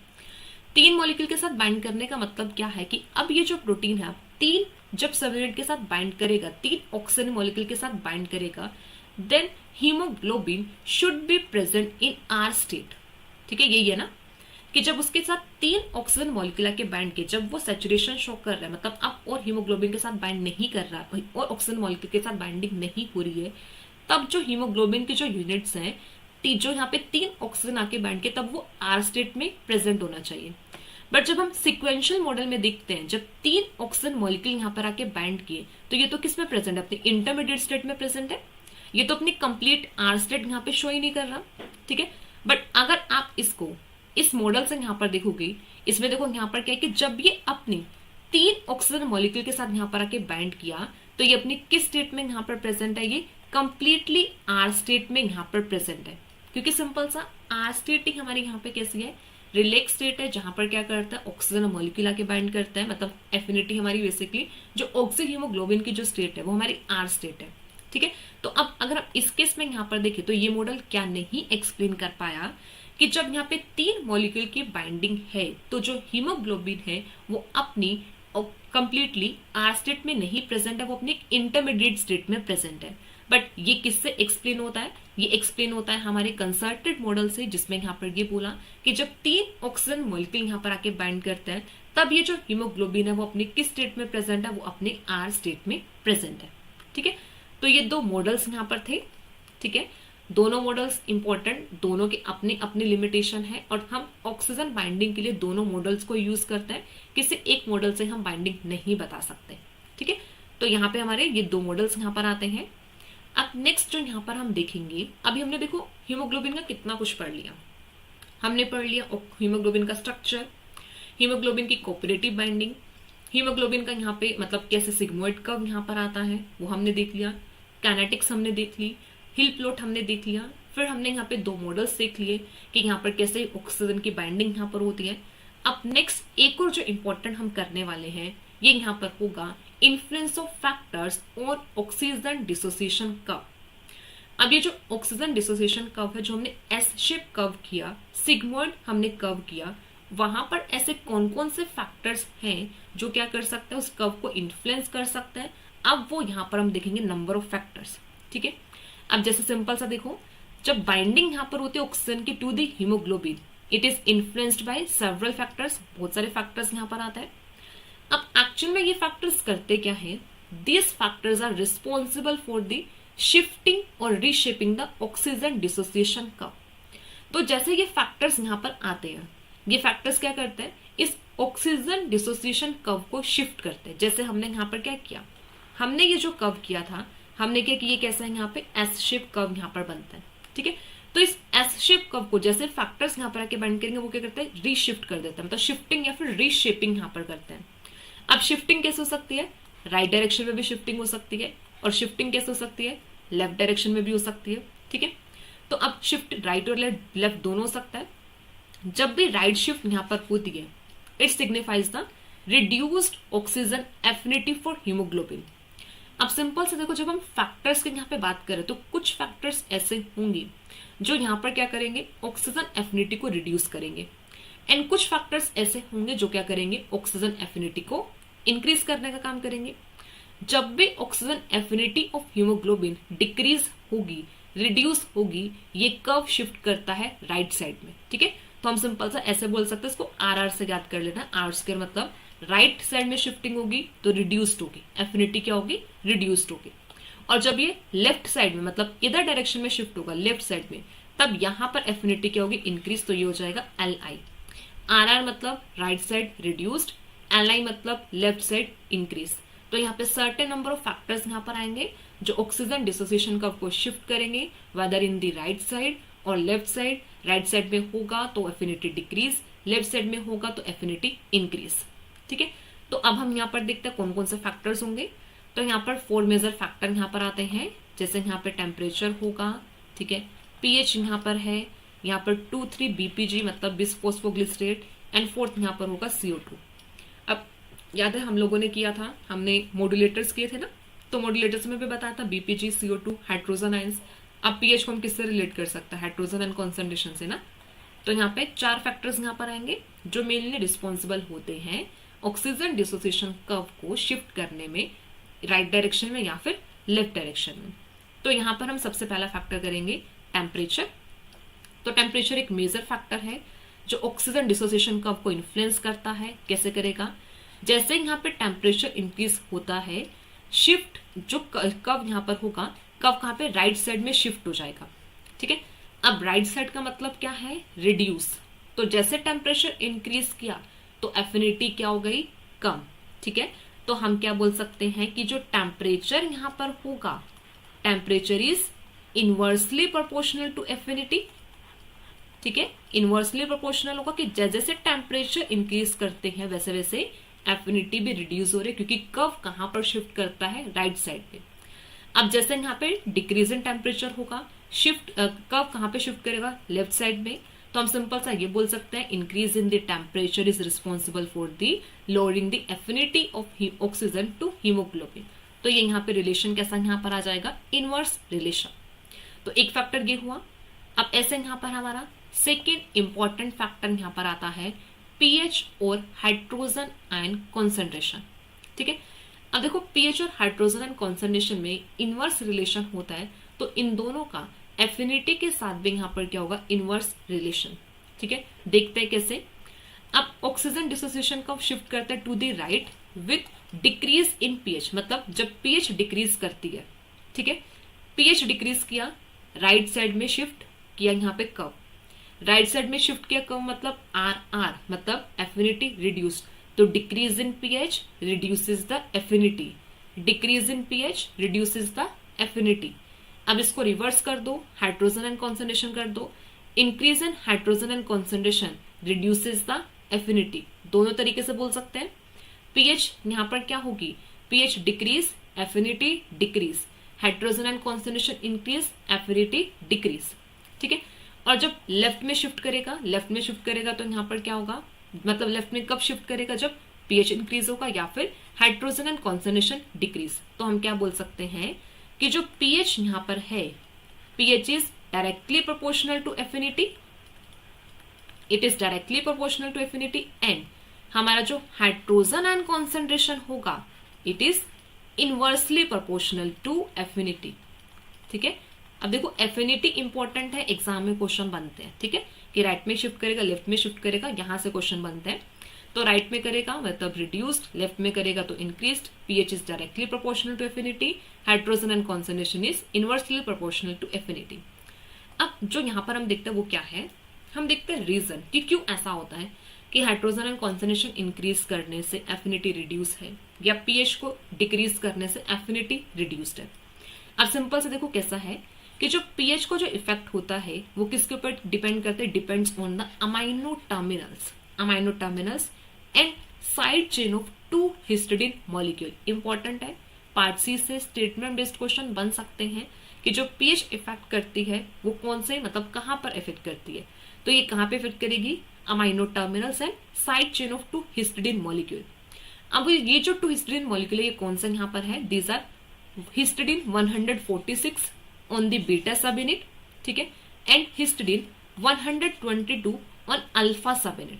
ठीक है, अल्फा सब यूनिट की 122 पोजीशन पर हिस्टिडीन प्रेजेंट है, बीटा सब यूनिट की 146 पोजीशन पर क्या प्रेजेंट है, हिस्टिडीन। अब हमने क्या था कि जो अल्फा सब यूनिट है, अल्फा सब unit consist of 141 amino acid, beta सब यूनिट कंसिस्ट ऑफ 146। इनिशियली मैंने 147 बताया था, उसे करेक्ट कर लेना, 147 146 से बीटा सब यूनिट कंसिस्ट होती है। ठीक है, तो बीटा सब यूनिट का जो लास्ट अमाइनो एसिड होगा वो कौन सा है, हिस्टिडीन है, और यहाँ पे अल्फा सब यूनिट का जो 122 पोजीशन पर अमाइनो एसिड है वो यहाँ पर क्या, हिस्टिडीन। तो जैसे यहाँ पर क्या हुआ, पीएच कम हुई या फिर एसिडिक एनवायरनमेंट आया या फिर हाइड्रोजन आयन कॉन्सेंट्रेशन इंक्रीज हुई। ठीक है, तो जैसे यहाँ पे पीएच कम होगा या फिर हाइड्रोजन एंड कॉन्सेंट्रेशन इंक्रीज होगा, it is responsible to facilitate the formation of bond between carboxyl group of histidine 146, क्योंकि 146 पर हिस्टिडीन प्रेजेंट है, लास्ट अमाइनो एसिड है, लास्ट अमाइनो एसिड मतलब उसका सी टर्मिनल फ्री होगा, एनएनसी टर्मिनल ना, first amino acid का एन टर्मिनल फ्री, लास्ट का सी टर्मिनल।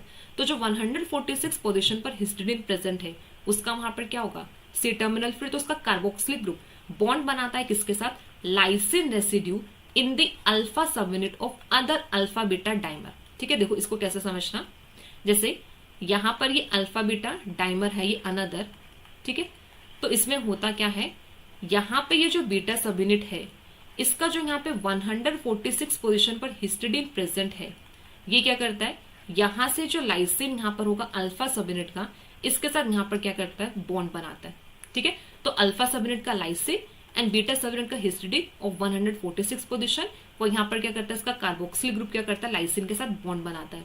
अब लाइसिन के साइड चेन में, लाइसिन बेसिक अमाइनो एसिड है ना, तो उसके साइड चेन में क्या होगा, अमाइनो ग्रुप प्रेजेंट होगा, तो यहाँ पर कार्बोक्सिल ग्रुप और वहां पे अमाइनो ग्रुप के बीच में बनता है बॉन्ड। अब इस तरीके से यहाँ पर क्या होता है ना कि जो हिस्टिडीन है वो क्या बन जाता है, कैरियर ऑफ पॉजिटिव चार्ज, क्योंकि सिंपल सा लाइसिन के साइड चेन में यहाँ पर क्या प्रेजेंट है, लाइसिन के साइड चेन में प्रेजेंट है अमोनिया ग्रुप। अब लो पीएच है, लो पीएच का मतलब वो किस में प्रेजेंट होगी, प्रोटोनेटेड फॉर्म में प्रेजेंट होगी। ठीक है, लो पीएच का मतलब क्या हुआ, यहाँ पे high hydrogen ion concentration, acidic environment है, तो प्रोटोनेटेड फॉर्म में प्रेजेंट है, तो यहाँ पर जो हिस्टिडीन है वो किसकी तरह काम करता है, as a carrier of positive charge.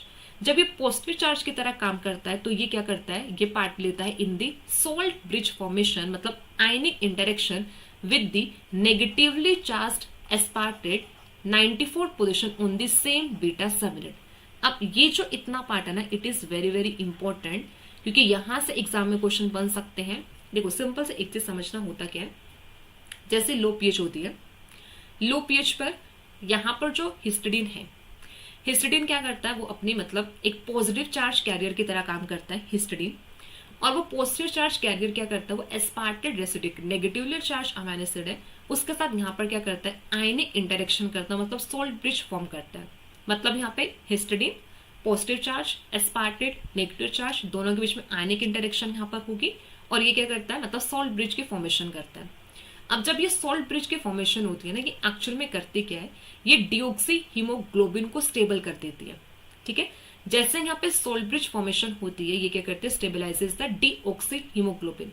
तो जैसे डीऑक्सी हीमोग्लोबिन स्टेबल हो जाएगा, तो मतलब अब ये जो प्रोटीन है वो क्या करेगा, अपनी ऑक्सी फॉर्म में नहीं जा पाएगा। ऑक्सी फॉर्म में नहीं जाएगा तो उसने क्या किया, एफिनिटी को रिड्यूस कर दिया ना। तो जैसे यहाँ पे लोअर पीएच हुई, लोअर पीएच ने एफिनिटी को डिक्रीज किया, रिड्यूस किया, इंक्रीज हाइड्रोजन एंड कॉन्सेंट्रेशन ने यहाँ पर क्या किया, एफिनिटी को डिक्रीज किया।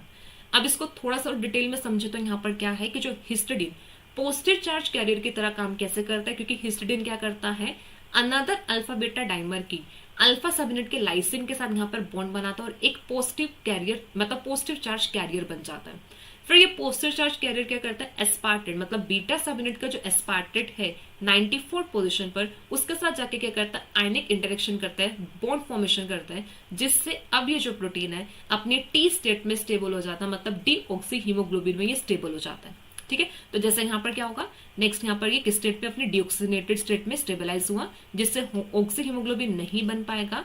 मतलब ऑक्सी हीमोग्लोबिन बेसिकली इस टाइप के बॉन्ड से वो इन्फ्लुएंस नहीं होता। ठीक है, तो इसीलिए जब पीएच रिड्यूस है, affinity reduce, hydrogen ion concentration increase, affinity reduce. ठीक है, आई होप ये चीज सबको क्लियर होगी।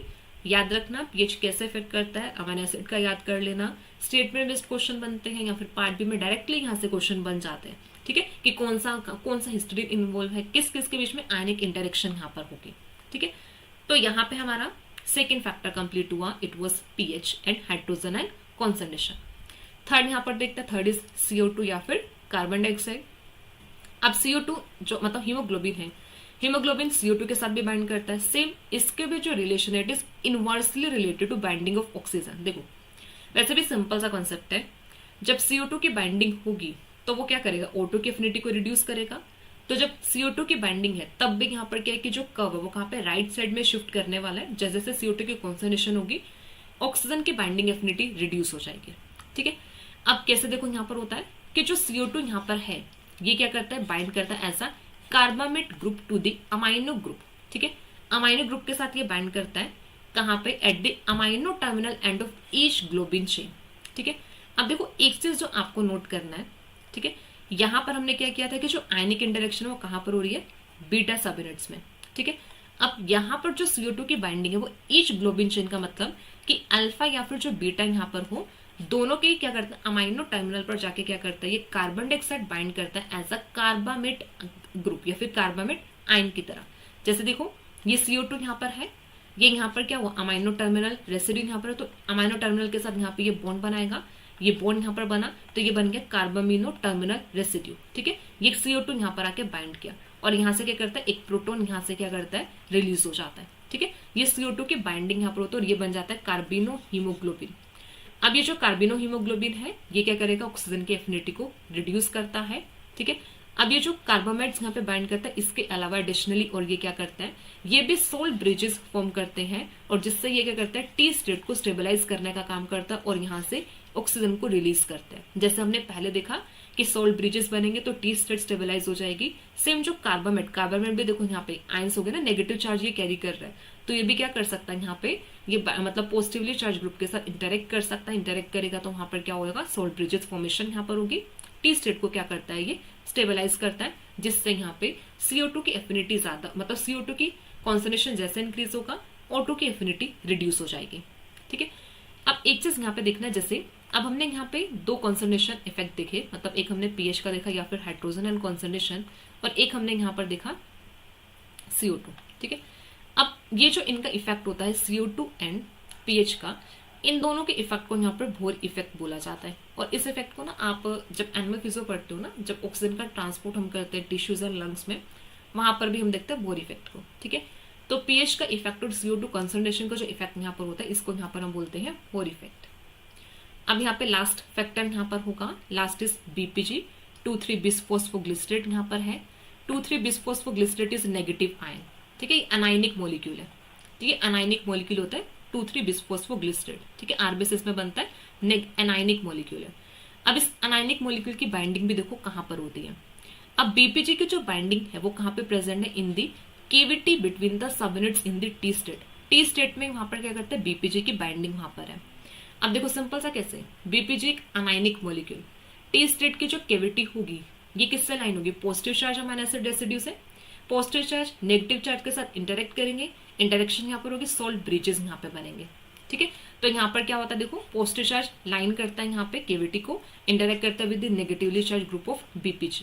ठीक है, अब जो BPG है, BPG देखो कैसा, अब जो O2 है, O2 क्या कर रहा था, वो ईच सब यूनिट के साथ बाइंड कर रहा था, मतलब 4 ऑक्सीजन की बाइंडिंग थी। बट यहाँ पर क्या होता है, one molecule of BPG is bind to each tetramer, मतलब एक टेट्रामर के साथ एक ही BPG की बाइंडिंग होती है। और जैसे BPG की बाइंडिंग होगी, सोल्ट ब्रिजेस है, सोल्ट ब्रिजेस है, तो ये भी क्या करेगा, यहाँ पे T स्टेट को क्या कर देगा, स्टेबलाइज करने का काम करेगा। T स्टेट को स्टेबलाइज करेगा मतलब एफिनिटी को रिड्यूस करेगा। तो इसलिए यहाँ पर क्या होता है कि जो BPG की कॉन्सेंट्रेशन है, ठीक है, तो BPG की जो अमाउंट होगी वो भी यहाँ पर क्या है, इनवर्सली प्रोपोर्शनल टू एफिनिटी। ठीक है, एफिनिटी के इनवर्सली प्रोपोर्शनल यहाँ पर होगी। अब ये जो ट्रांजिशन टू R स्टेट है, ये क्या करते हैं, यहाँ पे बाइंडिंग पॉकेट को नैरो कर देते हैं, जिससे BPG बाइंड नहीं कर पाता है R स्टेट में। ठीक है, T स्टेट में बेसिकली बाइंडिंग होती है, क्योंकि वहां पे वो मतलब बाइंडिंग पॉकेट वाइड रहती है, तो केविटी ओपन होते हैं जहां पे BPG बाइंड कर सकता है। ठीक है, T स्टेट को स्टेबलाइज करता है। तो अब हमने यहाँ पे सब फैक्टर्स यहाँ पे देख लिए। अब हम इन सब फैक्टर्स का यहाँ पर देखते हैं कोलेक्टिवली कैसे यहाँ पर आता है। सिंपल से देखो, राइट शिफ्ट का मतलब अभी क्या था, RR मतलब रिड्यूस्ड एफिनिटी। ठीक है, लेफ्ट का मतलब यहाँ पे क्या होगा, लेफ्ट का मतलब है इंक्रीज्ड एफिनिटी, मतलब LI। ठीक है, अब रिड्यूस्ड एफिनिटी के लिए फैक्टर्स जो यहाँ पर रिस्पॉन्सिबल होंगे वो कौन कौन से यहाँ पर, increase temperature, increase 2,3-DPG, increase hydrogen ion concentration. और लेफ्ट के लिए जो यहाँ पर होंगे वो कौन सा यहाँ पर है, डिक्रीज टेम्परेचर, डिक्रीज 2,3-BPG होगा। ठीक है, एंड यहाँ पे डिक्रीज हाइड्रोजन एंड कॉन्सेंट्रेशन। ठीक है, तो लेफ्ट की तरफ एफिनिटी क्या होता है, यहाँ पे इंक्रीज, राइट की तरफ एफिनिटी यहाँ पे क्या है, डिक्रीज। तो हम यहाँ से ये चीज बोल सकते हैं कि यहाँ पर क्या होगा, जैसे हमने फैक्टर यहाँ पे किए टेम्परेचर। ठीक है, इसके अलावा यहाँ पर हमने सेकेंड यहाँ पे किया हाइड्रोजन एंड कॉन्सेंट्रेशन, फिर नेक्स्ट हमने यहाँ पर किया CO2, और फिर नेक्स्ट हमने यहाँ पे किया BPG। तो अब ये जो 4 फैक्टर्स है, ये चारों फैक्टर्स यहाँ पे क्या करते हैं, they are inversely proportional to the affinity. ठीक है, ये चारों ही इनवर्सली प्रोपोर्शनल है एफिनिटी के, और जो हमारा यहाँ पे pH होगा it is directly proportional to affinity. ठीक है, वो एफिनिटी के डायरेक्टली प्रोपोर्शनल होगा। ठीक है, तो एक दो चीजें याद रखना। ठीक है, एक तो यहाँ पे CO2 की जो बाइंडिंग है इंपॉर्टेंट आ जाता है। CO2 की बाइंडिंग यहाँ पे किसके साथ है, अल्फा एंड बीटा चेन के साथ यहाँ पर होगी। ठीक है, अच्छा एक चीज और याद रखना, जो BPG की बाइंडिंग है ना, BPG की बाइंडिंग होती है टू दी बीटा चेन। ठीक है, BPG बीटा चेन के साथ बाइंड करता है, अल्फा चेन के साथ बाइंडिंग नहीं होती, बीटा चेन के साथ बाइंडिंग होती है। ठीक है, और यहाँ पर हमने CO2 की बाइंडिंग अल्फा बीटा दोनों के साथ यहाँ पर देखी है। ठीक है, अच्छा हमने देखो इतना सबको समझ में आया ना, हमने फैक्टर्स यहाँ पे किए, फैक्टर्स हमने देखा राइट में कैसे शिफ्ट करेगा, लेफ्ट में कैसे शिफ्ट करेगा। एक क्लास में एक छोटा सा कॉन्सेप्ट और आ जाता है, जैसे हमने यहाँ पे ना हमने अलग अलग हीमोग्लोबिन की, जैसे हमने एम्ब्रियोनिक हीमोग्लोबिन किया। ठीक है, याद हमने एम्ब्रियोनिक किया, एम्ब्रियोनिक हीमोग्लोबिन में हमने क्या किया था कि वहां पर जो चेन प्रेजेंट है, हमने क्या कि वहां पर चेन कौन सी प्रेजेंट है, जीटा चेन प्रेजेंट है, मतलब ये जीटा जीटा यहाँ पर होगा। ठीक है, और जो हमने यहाँ पर किया था जीटा के साथ हमने किया था अपसाइलन। ठीक है, ये हमारा एम्ब्रियोनिक था अपसाइलन। एडल्ट वाले में हमने किया कि अल्फा होगा, जो हम मेजर वाला था अल्फा यहाँ पे था, और हमने यहाँ पर किया था बीटा। ठीक है, बीटा हमने किया। ठीक है, एक हमने फीटल भी किया था, याद है हमने हीमोग्लोबिन के टाइप की थी स्टार्टिंग में ही। ठीक है, स्टार्टिंग में हीमोग्लोबिन के टाइप की थी, जिसमें हमने एम्ब्रियोनिक भी किया, फीटल किया था, एंड हमने किया था वहां पे एडल्ट, मेजर एंड माइनर। ये ठीक है, ये देखो ये हमने किया था, एम्ब्रियोनिक हमने किया, फिटल एडल्ट यहाँ पे किया। एम्ब्रियोनिक में यहाँ पे जीटा प्रेजेंट है और यहाँ पे क्या एप्सिलॉन प्रेजेंट है, फिटल में यहाँ पे क्या अल्फा एंड गामा प्रेजेंट है, एडल्ट में यहाँ पे क्या अल्फा बीटा प्रेजेंट है। अब देखो जो एम्ब्रियोनिक है, एम्ब्रियोनिक में यहाँ पर क्या हुआ, यहाँ पर ये जीटा, ठीक है, जैसा भी जीटा, और यहाँ पर ये क्या है एप्सिलॉन, साइज सेम नहीं होता है, ठीक है। और यहाँ पर अगर हम ये देखें, हमारा ये जो फिटल होगा इसमें यहाँ पे अल्फा और यहाँ पे क्या है गामा, अल्फा और यहाँ पे क्या है गामा। और एडल्ट का अगर हम देखें तो यहाँ पर क्या होगा, अल्फा भी प्रेजेंट है, बीटा भी, अल्फा कर लो इसको, ये यहाँ पर क्या होगा बीटा, ठीक है। अब यहाँ पे अल्फा अल्फा, यहाँ पे क्या है गामा गामा। अब एक चीज देखना, हमने एक चीज किया था कि जो एम्ब्रियोनिक और फिटल है दोनों की हायर एफिनिटी होती है ऑक्सीजन के लिए देन द एडल्ट। इसको कैसे समझेंगे, अब देखो सिंपल सा हमने यहाँ पे दो फैक्टर किए ना, दो फैक्टर हमने, एक तो हमने यहाँ पे क्या देखा, एक हमने CO2, ठीक है, और एक हमने यहाँ पे BPG किया। अब CO2 की बाइंडिंग किसके साथ है, अल्फा एंड बीटा चेन के साथ है, BPG की बाइंडिंग किसके साथ है, बीटा चेन के साथ है। अब जब हम एम्ब्रियोनिक की बात करेंगे तो एम्ब्रियोनिक के साथ ना तो CO2 बाइंड करेगा, ना ही यहाँ पर क्या करेगा BPG बाइंड करेगा, क्योंकि एम्ब्रियोनिक में ना तो अल्फा चेन प्रेजेंट है ना ही यहाँ पे बीटा चेन प्रेजेंट है। बट जब हम फीटल की बात करेंगे, फीटल में क्या होगा, यहाँ पर CO2 की तो बाइंडिंग पॉसिबल है क्योंकि यहाँ पे क्या है अल्फा प्रेजेंट है, ठीक है, बट यहाँ पे क्या है BPG बाइंड नहीं करेगा, क्योंकि जो BPG है वो बाइंड किससे करता है, बीटा चेन से करता है, तो BPG की बाइंडिंग नहीं होगी। बट जब हम एडल्ट की बात करेंगे तो एडल्ट में CO2 भी बाइंड करेगा और एडल्ट में यहाँ पर क्या होगा BPG भी बाइंड करेगा, ठीक है।